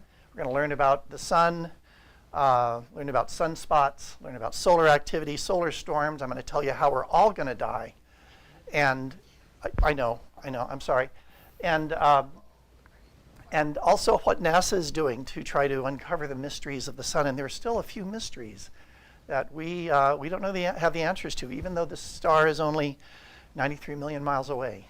Okay, so we'll talk about that. So there's the sun, right? That's the sun you think about. It rises, it sets. You can set your watch by it. It's as sure as the sun will rise, right? So that's the sun most of us know. Well, except for the wheat across it, but you might have a small telescope, right? And look at the sun with a small telescope. And it might look like this, a little bit yellow-orange. With a solar filter, thank you. With a solar filter, you never look at the sun at all, especially with telescopes, without a solar filter. Thank you. I led the NASA group that brought the 2017 eclipse to the nation. And we were really concerned about eye safety. And so we got together with the American Astronomical Society and some ophthalmological societies, and we put out a safety document. It said you either use the solar viewing glasses that are ISO certified, or you use a pinhole camera. Well, apparently, one woman took her solar viewing, you know where I'm going with this, took her solar viewing glasses and put pinholes in them to look at the sun. And anyhow, don't do that. So you see there's a few sunspots here, a few spots on the sun. These were first observed by Galileo. You also see some darkening on the limb here. That's real. It's called limb darkening, and it's a testament to the gaseous nature of the sun and how the optical depth of light that's coming to you changes as you go in toward the sun or out toward the limb. So that's real. So you might see the sun like that, right? Here's an even better picture showing some more detail with sunspots. This might be an NSO, National Solar Observatory image. And so this is a lot of solar activity. Sometimes there are a lot of sunspots, sometimes not many, right? And you can see they're not just spots. They have some structure to them, right? There's this outer grayish part called the penumbra and the darker inner part called the umbra. And we're going to learn a lot about sunspots today. Because if you know about sunspots, you know all about the sun. Right, all the physics of the sun that you never wanted to learn. So we're gonna learn about that today, and you'll be a solar expert by the time we're done. Well, I mentioned Galileo was the first to see sunspots because he was the first to use a telescope to see the cosmos, and he said there are spots on the sun, but the church said no, there are no spots on the sun. That's the realm of God and the heavens, and it's all perfect, right? And it's made of different stuff than it is for the unwashed masses down here. And so there are no spots on the sun. Those are rotating, those are closely orbiting planets, right? Well, Galileo, he proved them wrong because a sunspot, if it's on the front of the sun, it's like that, right? You see it's big. But as it rotates around the sun, it gets smaller, right? Right? Because you're only seeing it edge on, right? That was not a good idea on his part. Actually, he said a number of things that were pretty controversial back then. He backed off on it a little bit, so he got a house arrest. But my hero, my personal hero, Giordano Bruno, did not back off on his ideas that the sun was a star, just like all the other stars, and they might have planets, they might have life on them. So he was burned at the stake. He was. There's a famous painting of him being led to the, whatever it is that burns you at the stake with crosses and all this. So the sun might look like this. And by the way, this was the first method that we had to know how fast the sun rotates, that the sun does rotate. Right? And it's roughly at the equator, because it's gaseous, it's different at different latitudes. It about a month to rotate around the equator. So here are some of the Galileo's original images, or sketches rather, of the sun, showing that the sun rotated. And this was a big finding, along with the fact that Venus had phases and the moon had craters and other things were orbiting Jupiter. These were all things that got him into big, big trouble. But he's now been vindicated, right? So that's one view of the sun. Let's see, this is supposed to, oh, this worked an hour ago.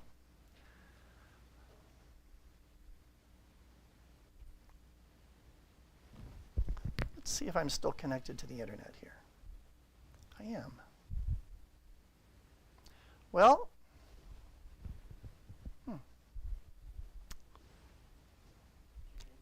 I don't know. The video. Mm-hmm.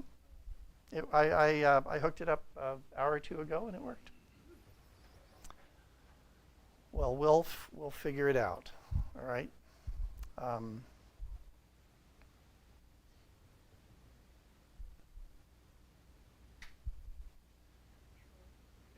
it a file or is it It's an embedded link. okay. Yeah.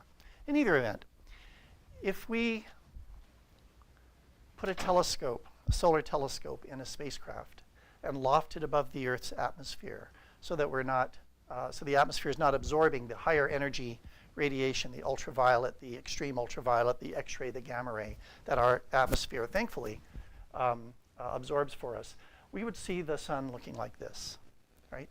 A very dynamic star with lots of activity ongoing, with prominences that are trying to escape and are being held in by gravity and by the sun's magnetic field. Sunspots that rise and fall in numbers over periods of 11 years. We call that the solar cycle, or 11-year sunspot cycle, right?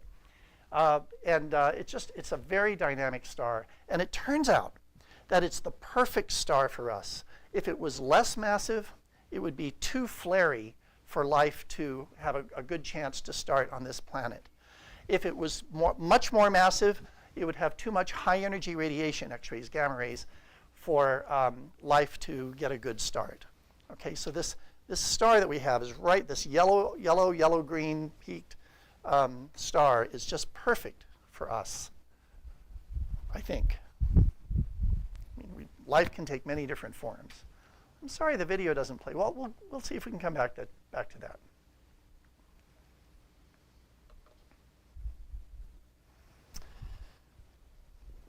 The universe looks different depending on the wavelength of light you're looking at. Okay? And if I could ask you all to just sit for 5 seconds, just close your eyes for 5 seconds. Okay? So 1, 2, 3, 4, 5. Okay, open your eyes. What you just experienced is a real close approximation to what we see. The visible electromagnetic spectrum from 400 to 600 nanometers or so, from blue to red, is a tiny, tiny, tiny, tiny part of the entire electromagnetic spectrum. We are essentially blind. Okay? So the way we deal with that in astronomy is to build instruments that can see in other wavelengths, right? And this gives us an enormous amount of information. Here you see the sun from high energy to low energy, X-ray, ultraviolet, visual. This is also visual, but it's a very tiny portion of red light called hydrogen alpha, which has to do with electron transitions in the hydrogen atom, infrared and radio. Now, of course, we don't see any ultraviolet, X-ray, infrared, or radio, so these colors are made up. But notice the structure is different. We're seeing at different heights, different altitudes, different temperatures in the sun's atmosphere. And so the sun looks different because we're looking at different slices of the sun and its atmosphere. So that's real important. So from the ground here, we can see that, and we can see that. And that from a mountaintop perhaps. And these two we can't because the atmosphere filters it out. So that's why you spend your tax dollars on NASA. Okay, I'm just saying that's why you do that. Okay. Here's another picture of the sun that you're all familiar with. This is a total solar eclipse of the sun. And it turns out that for our planet, the moon is 400 times smaller than the sun. It's also 400 times closer. So in the sky, they both appear to be about the same size. And that size, if you stretch your arm out and just look at your little finger like this, is half the diameter of your little finger. Okay, that's a half a degree. It seems like it should be bigger than that, but it's not. You can try it on the moon. Don't try it on the sun. Try it on the moon. You also see some structure here, don't you? See the structure? That is evidence of the sun's magnetic field. These are plasmas, right? This is plasma gas. This is hot gas that is streaming off the sun into the solar atmosphere. But because it's charged particles, because it's plasma, it is drawn to the magnetic field lines of the sun. And so we see structure in the sun's atmosphere because of the sun's magnetic field. And you can only see this during a solar eclipse, right? Because even if the moon is covering 99% of the surface of the sun that we call the photosphere, it's still too bright to see this very rarefied solar atmosphere, okay? So let's play some game. Let's learn a little bit about the sun, okay? So after I've given talks on the sun like since I was, well, it's 8:42 now, so I've given a lot of them. And it turned out that I think that we can understand the sun really well if you learn 5 things about sunspots, okay? So let's give that a go. 5 top things to know about sunspots. They're dark, right? They're cool, relatively cool, compared with the surface of the sun. And there's Joe Cool to remind us. Okay. They are magnetic, highly magnetic, and we'll learn why. We're going to learn why for all of these things. They're associated with solar storms. In other words, solar storms, coronal mass ejections, and flares tend to come off above major sunspot regions, right? So we watch sunspots very carefully to see if they're rotating, big sunspot regions are rotating around the sun, which might cause a solar storm. And the number one thing to know about sunspots is they come and go in cycles. See, that's the cycles, you know, because they kind of, okay. So let's review. We know from observations of other stars, from observations of our star, from helioseismology, right, from how the sun rings as a bell, and from our understanding of physics, that the sun has essentially 3 regions inside it. It has a core where the fusion takes place. That powers the sun, that makes the sun shine. Okay, it's called proton-proton reaction, and it's the fusion of hydrogen protons into deuterium, which is 2 of them, into tritium, which is 3 of them, and into a helium nucleus, which is 2 protons, 2 neutrons. Live long and prosper. Okay. Then as temperatures and pressures recede as you're moving outward, there's the radiative zone. And in the radiative zone, we have free electrons that are scattering light all over the place. So you're producing gamma ray photons and neutrinos, but forget about neutrinos for a minute. Gamma ray photons in the core. The gamma ray photons move out of the sun and they reach this radiative zone, this middle zone. And because of the free electrons, atoms can't form, so all the electrons are free, they scatter these gamma rays all over the place.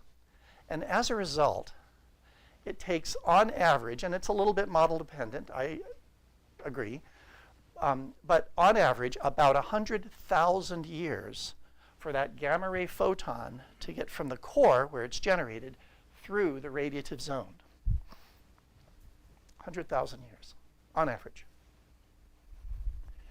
Things are cooling off, then we get to the convective zone, where the most efficient way of getting rid of heat is convection. So these photons hitch a ride on these swirls of plasma gas up to the surface, and then from there it's 8 1/3 minutes to get to the Earth, speed of light. Okay. And I think we've photocopied all the tests for after the talk, so we're okay. So from ground-based observatory, we can get high-resolution images of sunspots. And so you notice that there's modeling here. Remember I said that there's convection under the surface of the sun? You're seeing evidence of that here. It's like a boiling pot of water. And you're seeing that the sunspot has structure to it. It has the penumbral outer layer and the umbral inner layer. So the umbra is cooler. The surface of the sun may be 6,000 degrees centigrade. Maybe the umbra is, I don't know, 3,500, 4,000 degrees centigrade. And this is penumbra is something in between. Okay, so sunspots have structure. So, sunspots are cool, right? The sun has a very strong magnetic field. Any of you knit with yarn, right? Do you keep your yarn very neat? Well, then I don't want to talk to you. If I were knitting, my yarn would not be neat. It would be a big jumble of something I'd throw in my closet. And if I take it out, this jumble of yarn, maybe in this some ball of yarn, a little piece of it will peek out over the top. Okay? Think of that as the sun's magnetic field, which gets jumbled up over time because the center, the equator of the sun rotates faster than the high and low latitudes. So the magnetic field gets really jumbled up. But occasionally a little piece of it pops out over the photosphere, and that's where you have sunspots. Okay?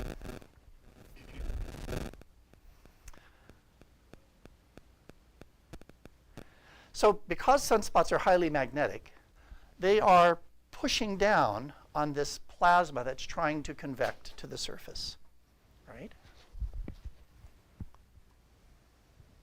And therefore, the plasma can't reach the surface. Therefore, that little region of the sun is cooler. Okay? But why are sunspots dark?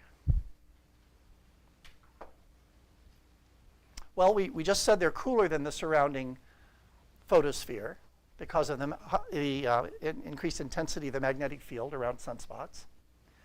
And so it turns out that a small drop in temperature produces a large drop in brightness or luminosity. Okay? You're going to love this part. Because of that. Okay, I know. I'm told not to. Do not show an equation. I'm a nerd. I can't help myself. This is brightness or luminosity. That's a number. That's a number. That's just a radius. That's a number, just a constant. So the brightness is related to the fourth power of temperature. Right? So you drop the temperature by a little bit and put it to the fourth power, and brightness drops a lot. That's called the Stefan-Boltzmann constant, and it'll be on the quiz.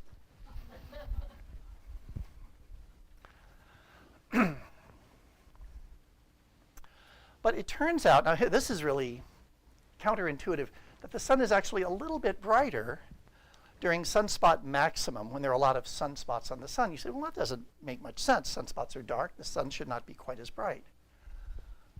I made this part up. This is so, I made this up. So, and so why? Faculi. It is faculi. Well, that gas still wants to rise to the surface, but it can't in the sunspot region. So it moves around, right? Now, and this gas is compressed now. It's a little hotter, so it moves to the surface and is actually brighter than the surrounding photosphere. So why are sunspots magnetic? Well, we just actually went over this, right? The sun rotates at different rates. Based on the latitude, it rotates fastest at the equator, slower at the poles, and over time, the magnetic field gets dragged around and just gets tangled. And so that's why you can have these little loops peek out over the top of the photosphere. Okay? This is a spectrum of a sunspot with something called Zeeman line splitting. This is something that happens to spectral lines when they're in the presence of strong magnetic fields. They split into three lines like that. And so that's a piece of evidence that sunspots are highly magnetic. That's pretty cool, right? Is this the best evening you've had all week? Yeah, okay. I'm feeling you. All right. So the sunspots on the sun, we count them, right? We've been doing this for a long time because remember, solar storms come from large sunspot regions. Every government on the planet that can counts sunspots, right? We need to know what the solar activity is. And this is a video of sunspot data over 5.5 years. So the sunspot cycle is 11 years from peak to peak or from trough to trough. So 5.5 years is from, let's see, it's from peak to trough, okay? And there are different colors here because this is done with, what we're seeing are the magnetic fields of the sunspots. A magnet has a north and a south pole, right? If you cut that magnet in half, each one has a north and a south pole. There is no magnetic monopole. You can keep cutting it, and you still have north and south poles. So sunspot regions have north and south poles. And what we're seeing here is, I forget if blue is positive or yellow is positive, but we're seeing the two poles of sunspots.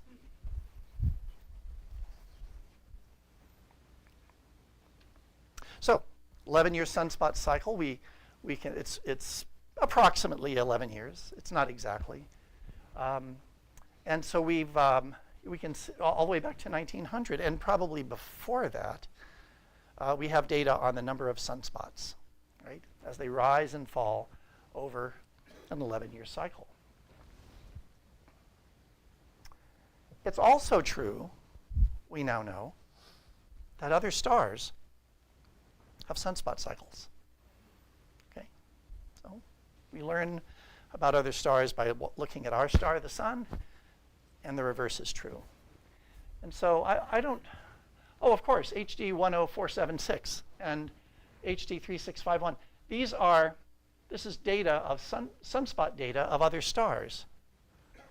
Okay, so we know that stars in general have sunspot cycles. So here it is back to 1913, some observed data, some simulated data. We try to guess what the next sunspot cycle will bring, and we're not very good at it. I was, however, at an American Meteorological Society meeting a year ago, almost a year ago, and they were playing with AI, artificial intelligence simulations of sunspot cycles.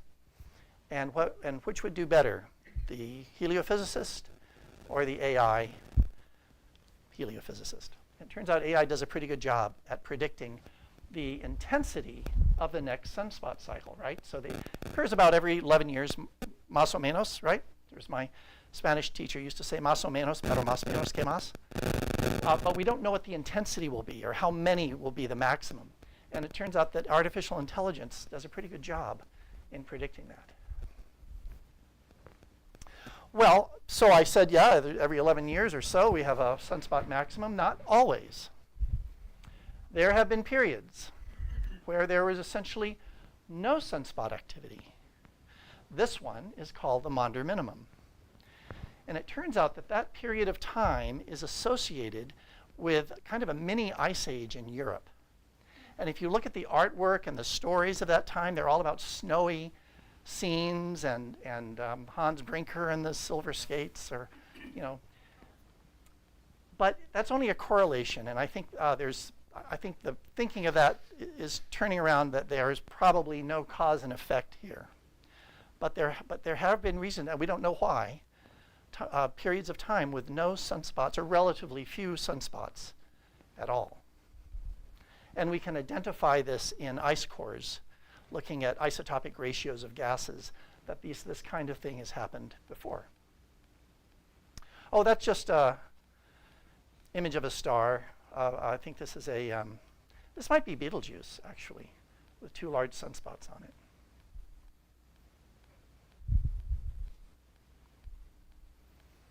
So here's our active sun. The massive solar prominence, perhaps that's a solar flare or what we call a coronal mass ejection. Coronal mass ejections are huge ejections of mass from the corona at relativistic speeds going out into the universe. Flares are very similar, but are kind of tilted toward more high energy radiation, X-rays, gamma rays, but they're related, okay? And so we want to understand what causes this. For example, where does the energy come from to accelerate particles off the sun to relativistic speeds, right? 500 kilometers a second, 1,000 kilometers a second. Where does that energy come from? We're still trying to find out. In order to, if we don't have a solar eclipse, one thing we can do is we can take our telescopes and we can put a mask over the sun, okay? So here's the mask, and that just represents the size the sun would be if we could see it. So now we're blocking out the bright photosphere, and we're seeing some solar storms coming off the sun, blowing huge quantities of plasma gas out into the universe. Often they're not directed at Earth, but sometimes they are. And as we will learn, it can cause some real problems. In fact, it may be, with the exception of an asteroid that would destroy all life on Earth, heliophysics is probably the one science that actually truly affects our daily lives. You know, it's good to understand what galaxies are like and what the universe, how the universe is evolving, but that doesn't kind of affect our daily lives. This does. This is a CME, a coronal mass ejection of this plasma material. Same kind of situation with a mask over the sun, and we're able to see this huge explosion of particles, of subatomic particles coming up from the sun. So, the sun is always giving off particle radiation. That's called the solar wind.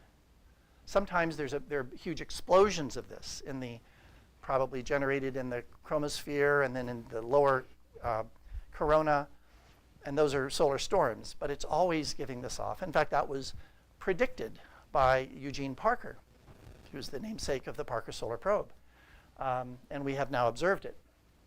So these particles from the sun carry with it part of the sun's magnetic field, and they have electrical charge, right? Moving charge generates magnetic fields, right? You know that since Michael Faraday in the 1800s. So we live in the atmosphere of the sun. We live in this bubble called a heliosphere. This huge bubble stretches out far past the orbit of Neptune or Pluto. And yes, I'll take questions on Pluto if you want, that's fine. But this was theorized, and we have seen it. We have seen it with the 2 Voyager probes. We have measured it with a drop in particle density as they passed through the heliopause, this boundary between interstellar space and our solar system space. And that boundary happens because as the solar wind moves out, it gets less and less dense, less and less dense, less and less dense. And at some point, the pressure from the solar wind just balances the pressures from interstellar winds. And that's the boundary, and that's the heliopause. And we now have 2 human-made spacecraft outside the heliopause in true interstellar space, and that's the 2 Voyager spacecraft who are still operating today. I spent a good part of my career on Voyager looking at the atmospheres of outer planets, and I'm, along with people at Goddard and JPL and other places, we're going to be planning a huge event for the 50th anniversary of Voyager, which will be in 2027. Okay, so stay tuned for that. So just another kind of, this is just an artist rendition of how that happens. And this particle emission comes out from the sun, carrying part of the sun's magnetic field with it. But the Earth has a magnetic field. So when 2 magnets come together, you have like 2 north poles, they push on each other. This magnetic field from the sun pushes on the Earth's field. And it jostles it. And that's what we saw last night. And I'll talk about that in a little more depth. Normally, the Earth's field, it's a dipole with its source being generated in the outer core of the Earth and rotating metallic fluids in the outer core of the Earth. And with nothing else going on, it would be nice and symmetric like this. But there is something else going on, and that is the solar wind. So this magnetic field is coming through, these particles are coming through, and they compress the Earth's field on the sunward side and elongate it on the anti-solar side, and so it starts to look like more like a comet. Okay? But our magnetic, so this is the time for gratitude. If you want to get on your knees, that's fine. Our magnetic field protects our atmosphere from being eroded away. And we know this in part because we have sent spacecraft to Mars, which has a very thin atmosphere, surface pressure about 1/100th of Earth's atmosphere. And we know that Mars used to have warmer temperatures, higher surface pressures, liquid water on the surface, and it doesn't anymore because it lost its magnetic field. Right? And that gave the atmosphere was just open up to the solar wind, and those particles from the solar wind just knocked it off over periods of many hundreds of millions of years, of course. But our magnetic field protects us, at least for now. No, I mean, I don't want you to go away feeling badly about the talks. We're in good shape. Well, I'm so sorry. This is supposed to be another video. I don't know why the videos aren't playing, but they're not. Okay.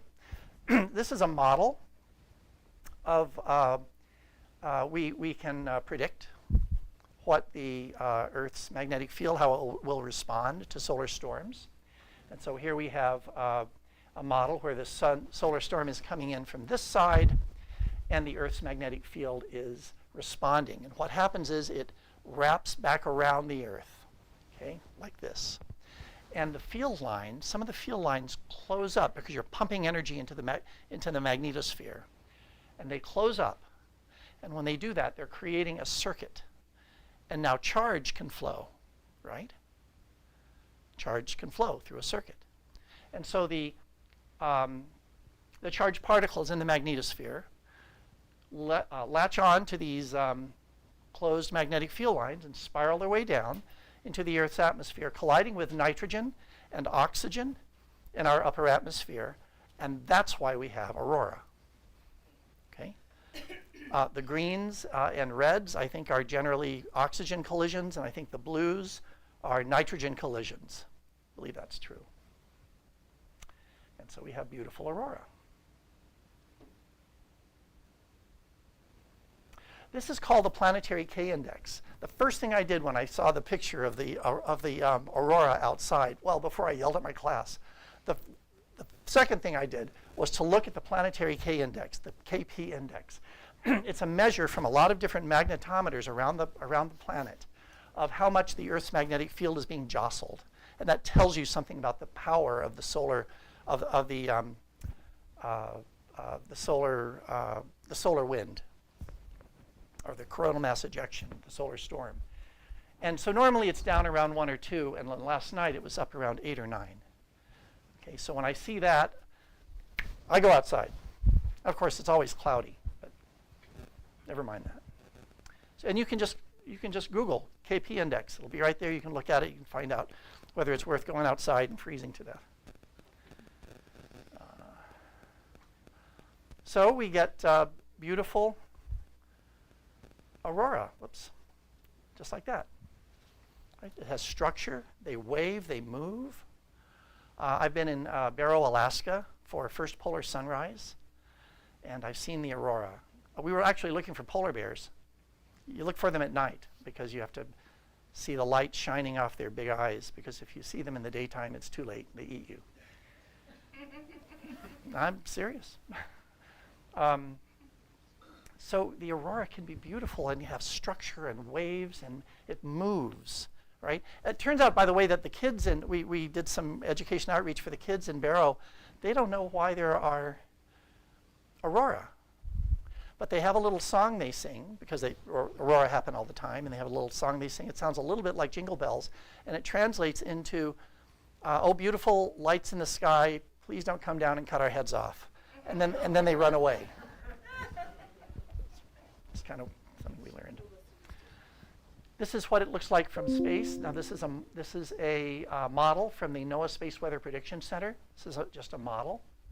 And so the aurora, oh my God, we can actually see a video. Okay. There we go. So this is for last night. Well, wait a minute. It's working on my. I wonder why it's not working up there. Oh, it's a web page. It's a web page.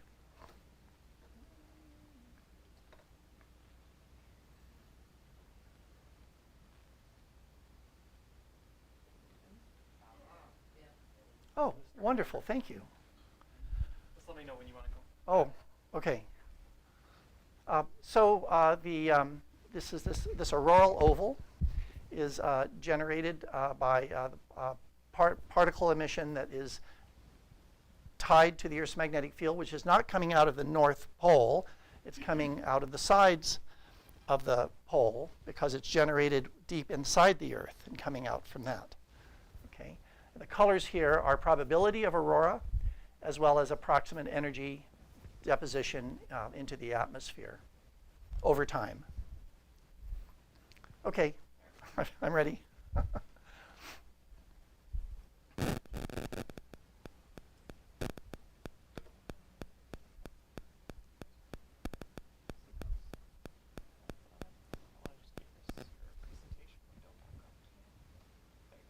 Okay, thank you.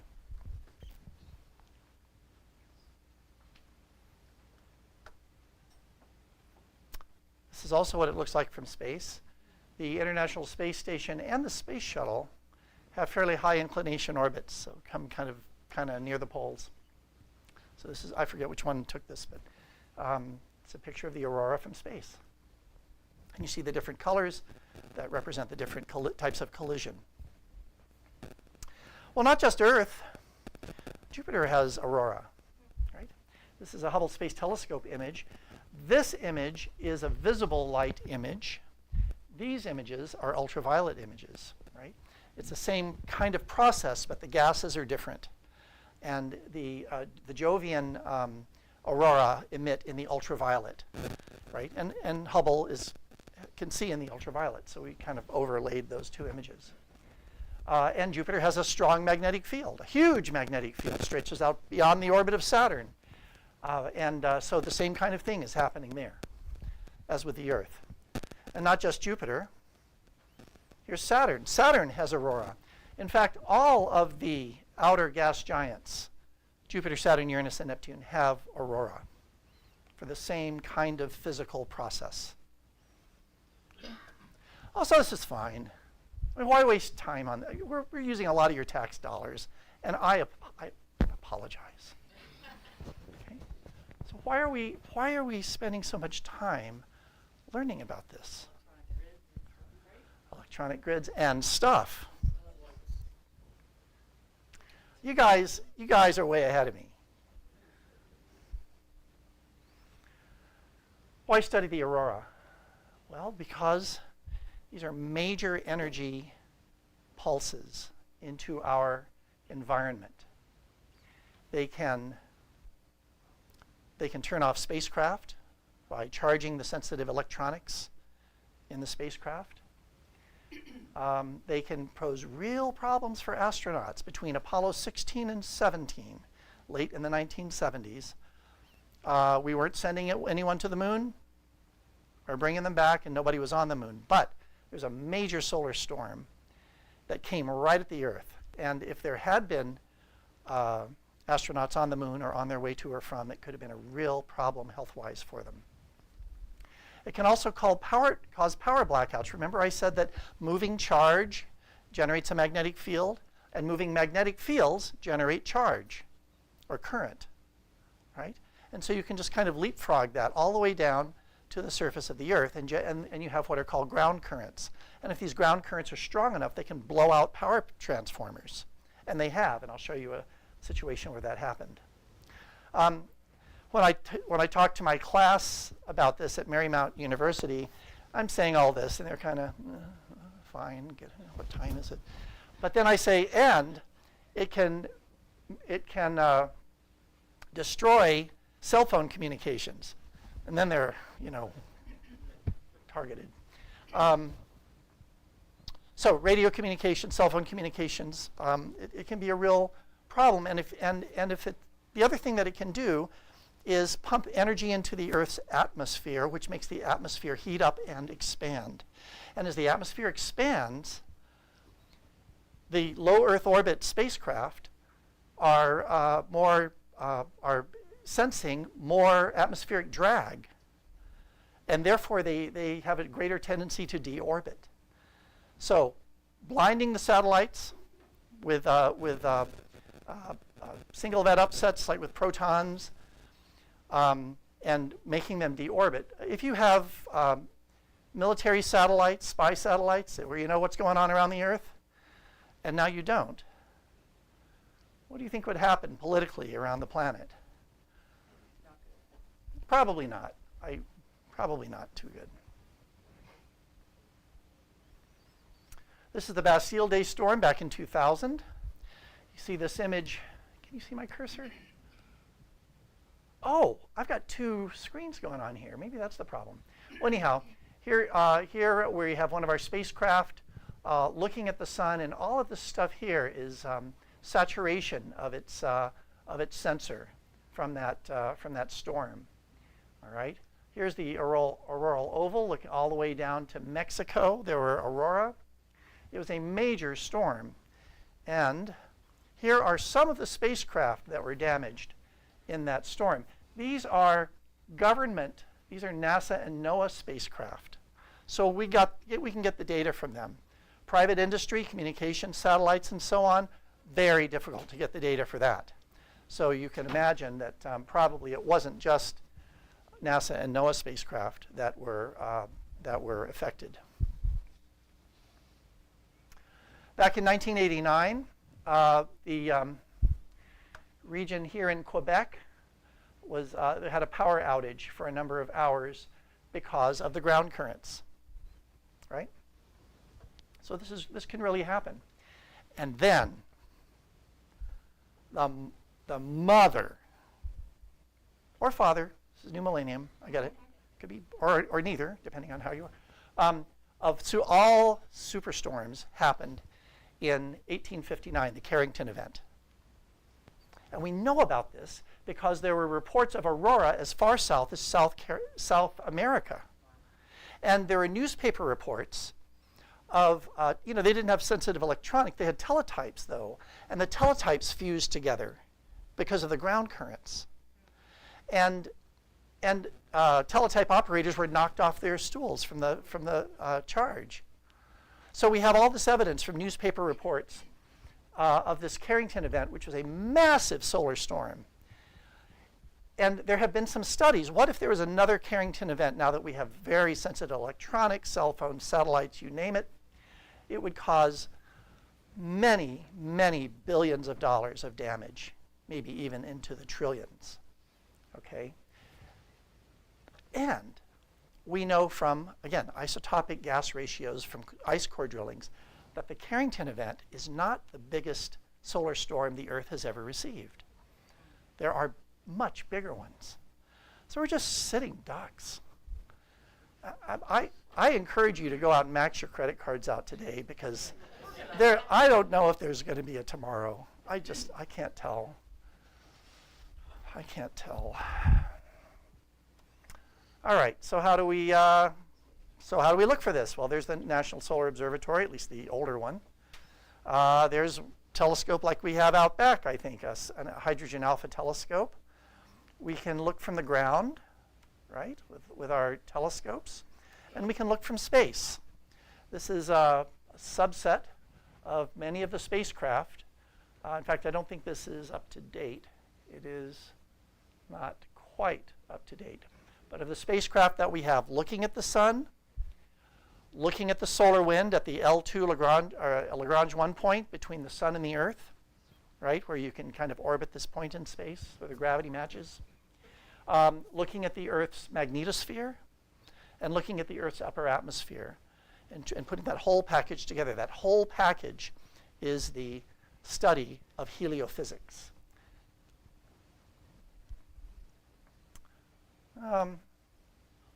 Holy moly, a video. Okay, so this is a spacecraft orbiting at the Lagrange 1 point. And it's a place where the gravity of the sun and the Earth just match. It's about 1 million miles from the Earth. And so we keep spacecraft. There are a few spacecraft that can actually orbit that point. There's nothing there, but you can orbit that point. And they will receive the particle emission from the sun in a coronal mass ejection before it hits the Earth. So we have a little bit of lead time from these spacecraft that sit out at the L1 point.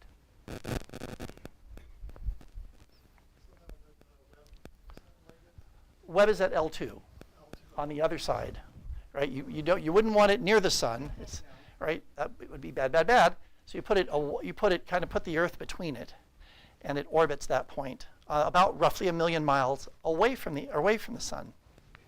Yep.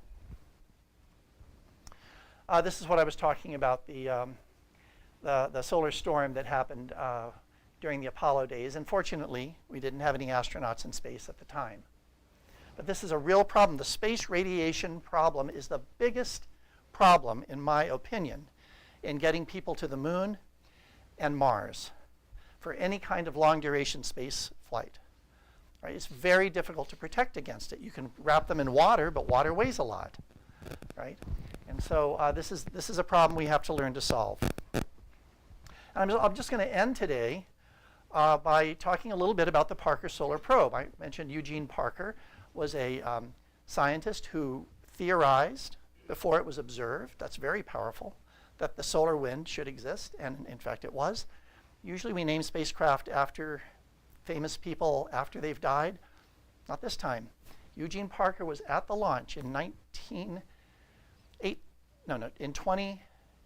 He was at the launch, August 2018, of the Parker Solar Probe that bore his name. And I was down there too with my NASA group to do a little education outreach and that kind of thing. It was a very exciting night launch, except that it was about 2 or 3 a.m. and then they canceled it. And so then 2 or 3 a.m. the next night, but that's how it goes. This is one of the problems that the Parker Solar Probe is trying to understand. Why does the sun get hotter? Why does the solar atmosphere get hotter as you move away from the sun? That makes no sense, right? Surface of the sun, maybe 6,000 degrees Kelvin, centigrade Kelvin, either one. It can be up to a couple of million degrees centigrade in the corona. And so Parker Solar Probe was designed to try to answer that. Where is that energy coming from? Perhaps it's coming from alpha waves. Perhaps it's coming from microflares, this kind of thing. And so we're trying, see, not me, I'm a planetary scientist, but we're trying to answer that question. This is a graph of particle speed. And Discover, DSCOVR, that spacecraft is one of the L1 spacecraft. And it's measuring the particle speed from a solar storm. And notice that it can be kind of around 500-600 kilometers per second. That's slow. And then in this case, up to as much as 1,000 kilometers per second. This is really fast. And where does the energy come from to accelerate these particles to those kinds of speeds? Another thing that Parker Solar Probe is helping us to understand. Here's just a schematic of the Parker Solar Probe. It has a heat shield. This Parker Solar Probe, if you're a football fan, imagine a football field. The Parker Solar Probe went to the 4-yard line. That's how close to the sun it got. And in order to do that, you have to have a pretty good heat shield, which was not invented when they got the funding to build the spacecraft.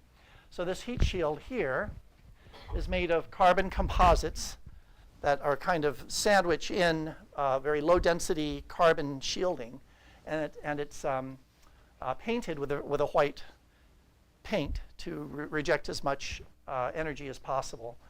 So that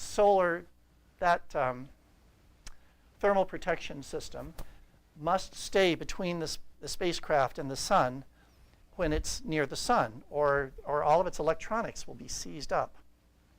And then its other instruments, there's a WHISPER imager that can actually see pictures of the solar wind, of the particle emission for scattered light from the solar wind. And there are instruments to detect magnetic and electric fields. Here's the orbit of the Parker Solar Probe. It goes out, it goes in towards the sun, gets very close to the sun, then goes out to the orbit of Venus, sends the data. The sun is a big radio source, so you don't want to send the data when you're close to the sun. Come back out, come back in, and eventually it got to about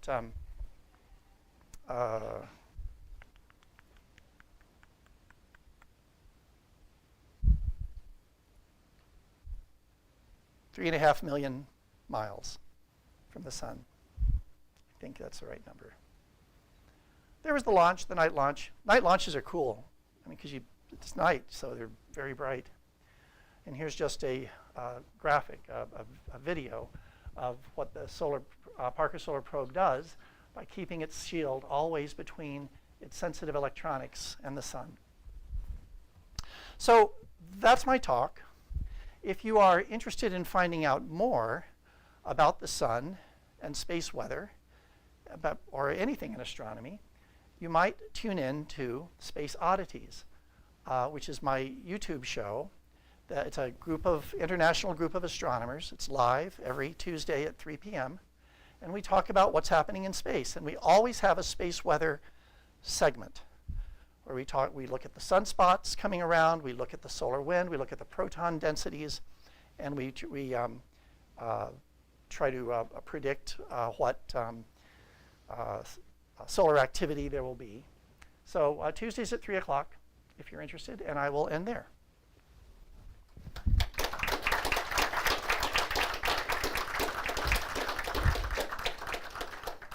And I can take questions if they like. We can do a Q&A session for sure. Just so the live stream can hear questions as well, I'm going to bring the mic out to you. So if you have a question in the audience, just raise your hand and I will come to you. I think I can talk loud, but I don't need a microphone. Oh, just for the live stream. Yep. For the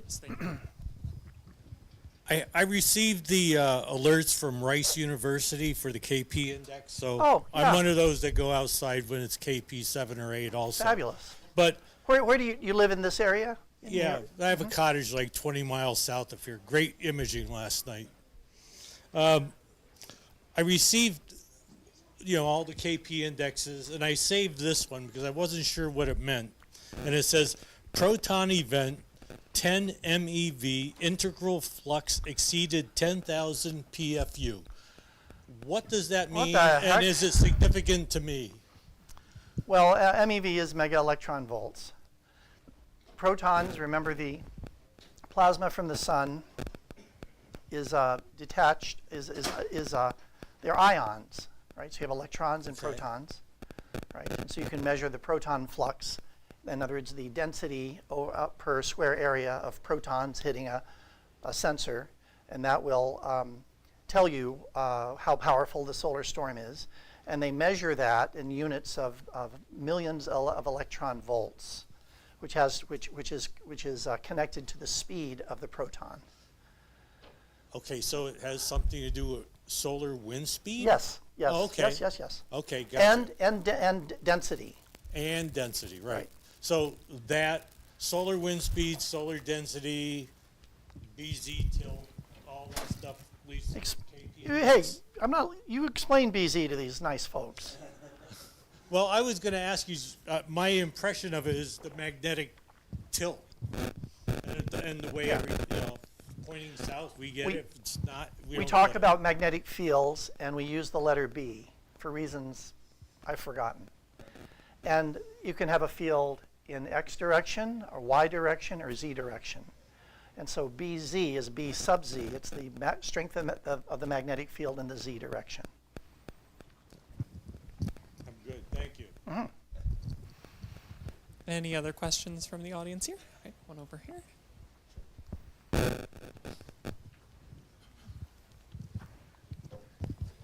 You had a slide where you were taking the spectrum of the sunspot, and you talked about spectral line splitting. And the line that was split looked like only a portion of the line was split. Is that due to the extent of the sunspot? Is it looked like it was split into three. Is that typically what happens? And is it always symmetrical, the frequency above and below the spectral line that gets split? I'm not sure, but I believe the Zeeman splitting splits into three parts. Okay. I believe that's the case. And how far away the split, what's that telling you? Is that strength of magnetic field? Maybe. Is that? Maybe, Okay. I think. And is only one line affected, or is Well, it this just one- hard to see that? Yeah, this line is split too, you can see, but it's Okay. not, the resolution isn't very good on it. Okay, that Right. was my question. Any other questions out here? One over there.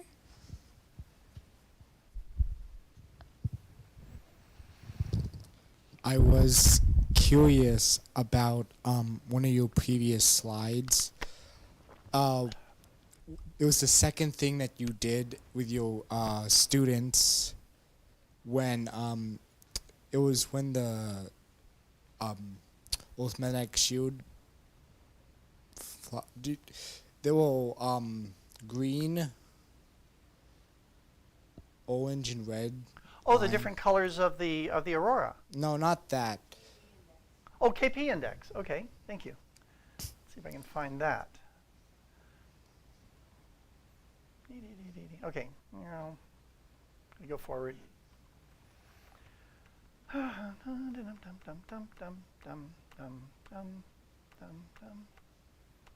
There it is.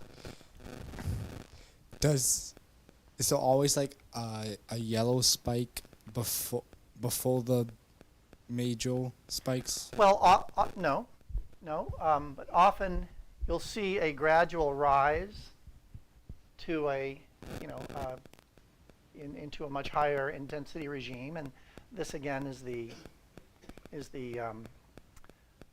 movement by averaging magnetometers around the planet of the Earth's magnetic field. Yeah, so you're talking about this yellow spike over here? Yeah. I don't know, it might be related, might not. Okay. Any other questions in the audience? You mentioned the 1859 event where the aurora was mentioned in the newspapers in South America, but now wouldn't that be the aurora australis? Well, you're right. So in the northern hemisphere, it's the aurora borealis. In the southern hemisphere, it's the aurora australis. They occur at the same time, right? So perhaps, depending upon how far south it was, in Australia, it could have been from that. Yeah, right. You're right. They occur at the same time, northern and southern hemispheres, because you have the same processes going on at each of the poles. All right. I know there was one question. Oh, there's one over here too. Here, we'll pass this. I keep seeing articles about the planetary poles of the Earth flipping, and apparently that's happened significantly times in the past. Yep. And I've also seen articles that talk about the strength of the magnetic poles weakening. Mm-hmm. I guess my question is, does the electromagnetic forces coming from the sun affect that flipping of the magnetic poles? No, that's just the Earth. That's just the Earth. It's just the doing Earth. that. Yeah, the poles flip. We know they flip because we can look back in tree rings and ocean floors, right? Ocean spreading, right? We can see that in the sea floors. And there's no evidence that comes to any harm, really. Although we haven't had a good flip in the era of GPS and higher electronics. But yeah, and the pole wanders because the Earth is not a solid object. It's the different portions of the internal Earth are disconnected. Is there anything other than the magnetic fields around the Earth that protects us from some of the effects of the solar radiation? Oh yeah. Well, as I mentioned, Earth's atmosphere shields us from gamma rays, X-rays, extreme ultraviolet, and most, but obviously not all, ultraviolet. Otherwise, we wouldn't get a sunburn, right? So the Earth's atmosphere is critical in that. The magnetosphere protects the Earth's atmosphere from erosion by charged particles, right? So you have those two kind of working together.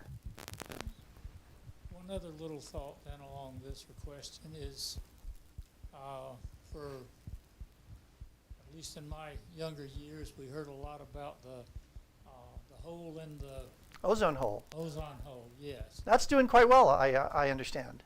Okay. Yeah. And does that play into the? No. No. Nothing. Not this. Right. Not this. Thank you. That was from the release of chlorofluorocarbons in spray cans, I think, mostly. Yeah, I have a question. You were talking about the different events. You said some of them you thought were larger than the Carrington event. Mm-hmm. I think I had heard about around 12,500 years ago there was supposed to be a catastrophic event. There was a civilization in southeastern Turkey. So I vaguely remember hearing that could have been tied to like really strong solar flare. Solar storm?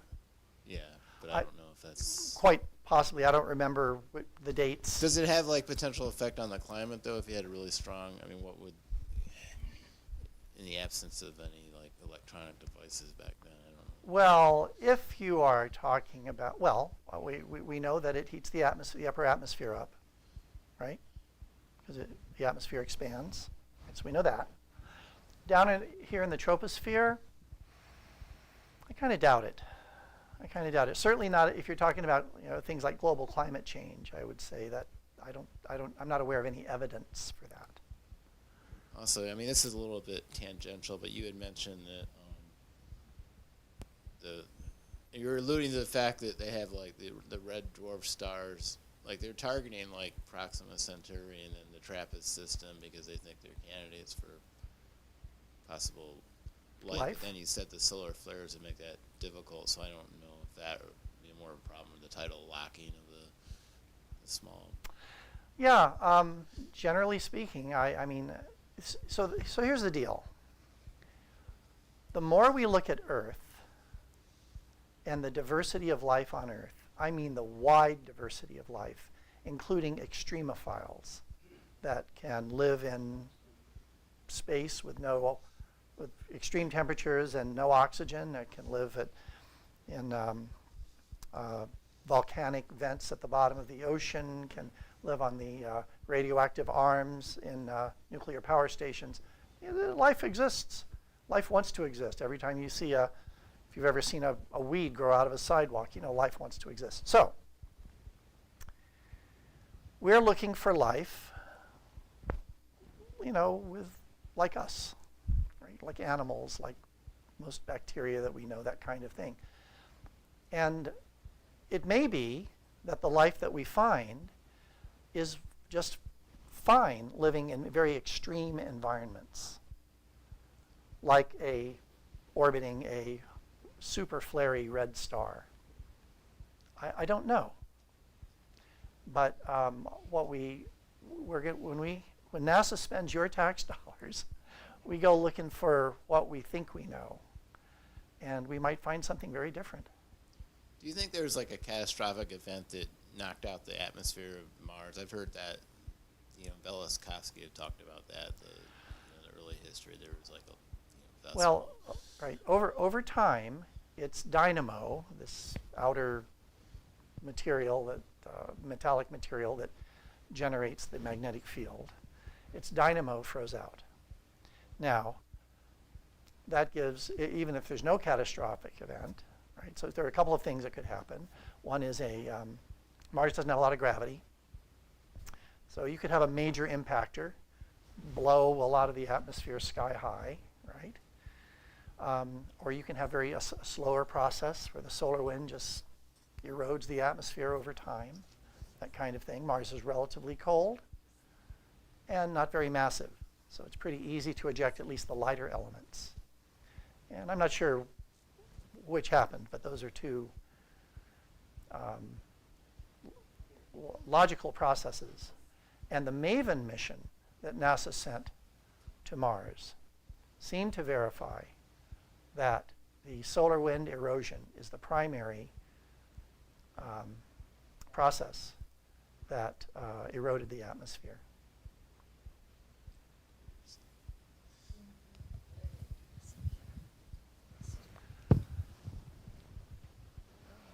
Any other ones here? Do you have another? I'm running out of water, so make your questions fast. Oh, no. Just like Mars. As you talked about the search for life in other parts of the universe, I couldn't help but wonder, are we looking generally for carbon-based forms of life or just anything at all that indicates life? You're a Star Trek fan, aren't you? I know about the Horta. So it's a reasonable question. Carbon, it turns out, has the right valence structure to bond with all this stuff, and we are kind of carbon-based, and so that makes sense. What we're looking for, I would say, number one, is water. Okay, so we're launching Europa Clipper in a day or two, now that the hurricane's passed. Why? Because we believe that Europa has subsurface ocean that is twice as much water as Earth, saline ocean. We're looking for water. Mars used to have liquid water on the surface, right? Now that there's evidence that there's water underneath the surface, so we send spacecraft to Mars. Venus, at one point, but it's not. Well, we have two missions to Venus, Vesper and forget the other one. They're in development. So we're looking for water, and then after water, we're looking for gases that might be evidence for life, like CO2, like methane, that kind of thing. Methane is a very volatile gas, so it should go away pretty quickly unless it's continually being replenished, right? And it's also a biomarker. So we find methane, and we do find methane, by the way, in small quantities at the surface of Mars that rises and falls with temperature, which would be consistent with bacterial life under the surface, but not conclusive. So that's the second thing we look for. And right now, that's kind of where we're going, except for the SETI program, which is looking for signs of intelligent life. Thank you. You've been very concise and very clear in both your presentation and in your answers to our questions. Thank you. Thank you. All right. I know I had one question from the chat that I just wanted to throw out there. Go ahead. From back when you were talking about Galileo, they were curious, how did Galileo observe the sun using a telescope? What was his methodology? I think he projected the image onto a wall. Okay, he had a very simple refractor, 2-lens refractor, I think, and I think he projected the image onto a wall. Okay. Perfect. That's how we do it here too. Yeah. I think that was all the questions in the audience here. Yeah, I don't think we could have asked for a more perfect topical presentation after what happened last night. Yeah, it really panned out well. So thank you so much, Lou, for being up here tonight. Let's give another round of applause. Thank you. And yeah, I know the sky still clear out there tonight. So if you haven't observed, or if you want to go out see what they're looking at now, take a trip out to the observatory. Thanks, everyone, and thank you to those on the live stream as well.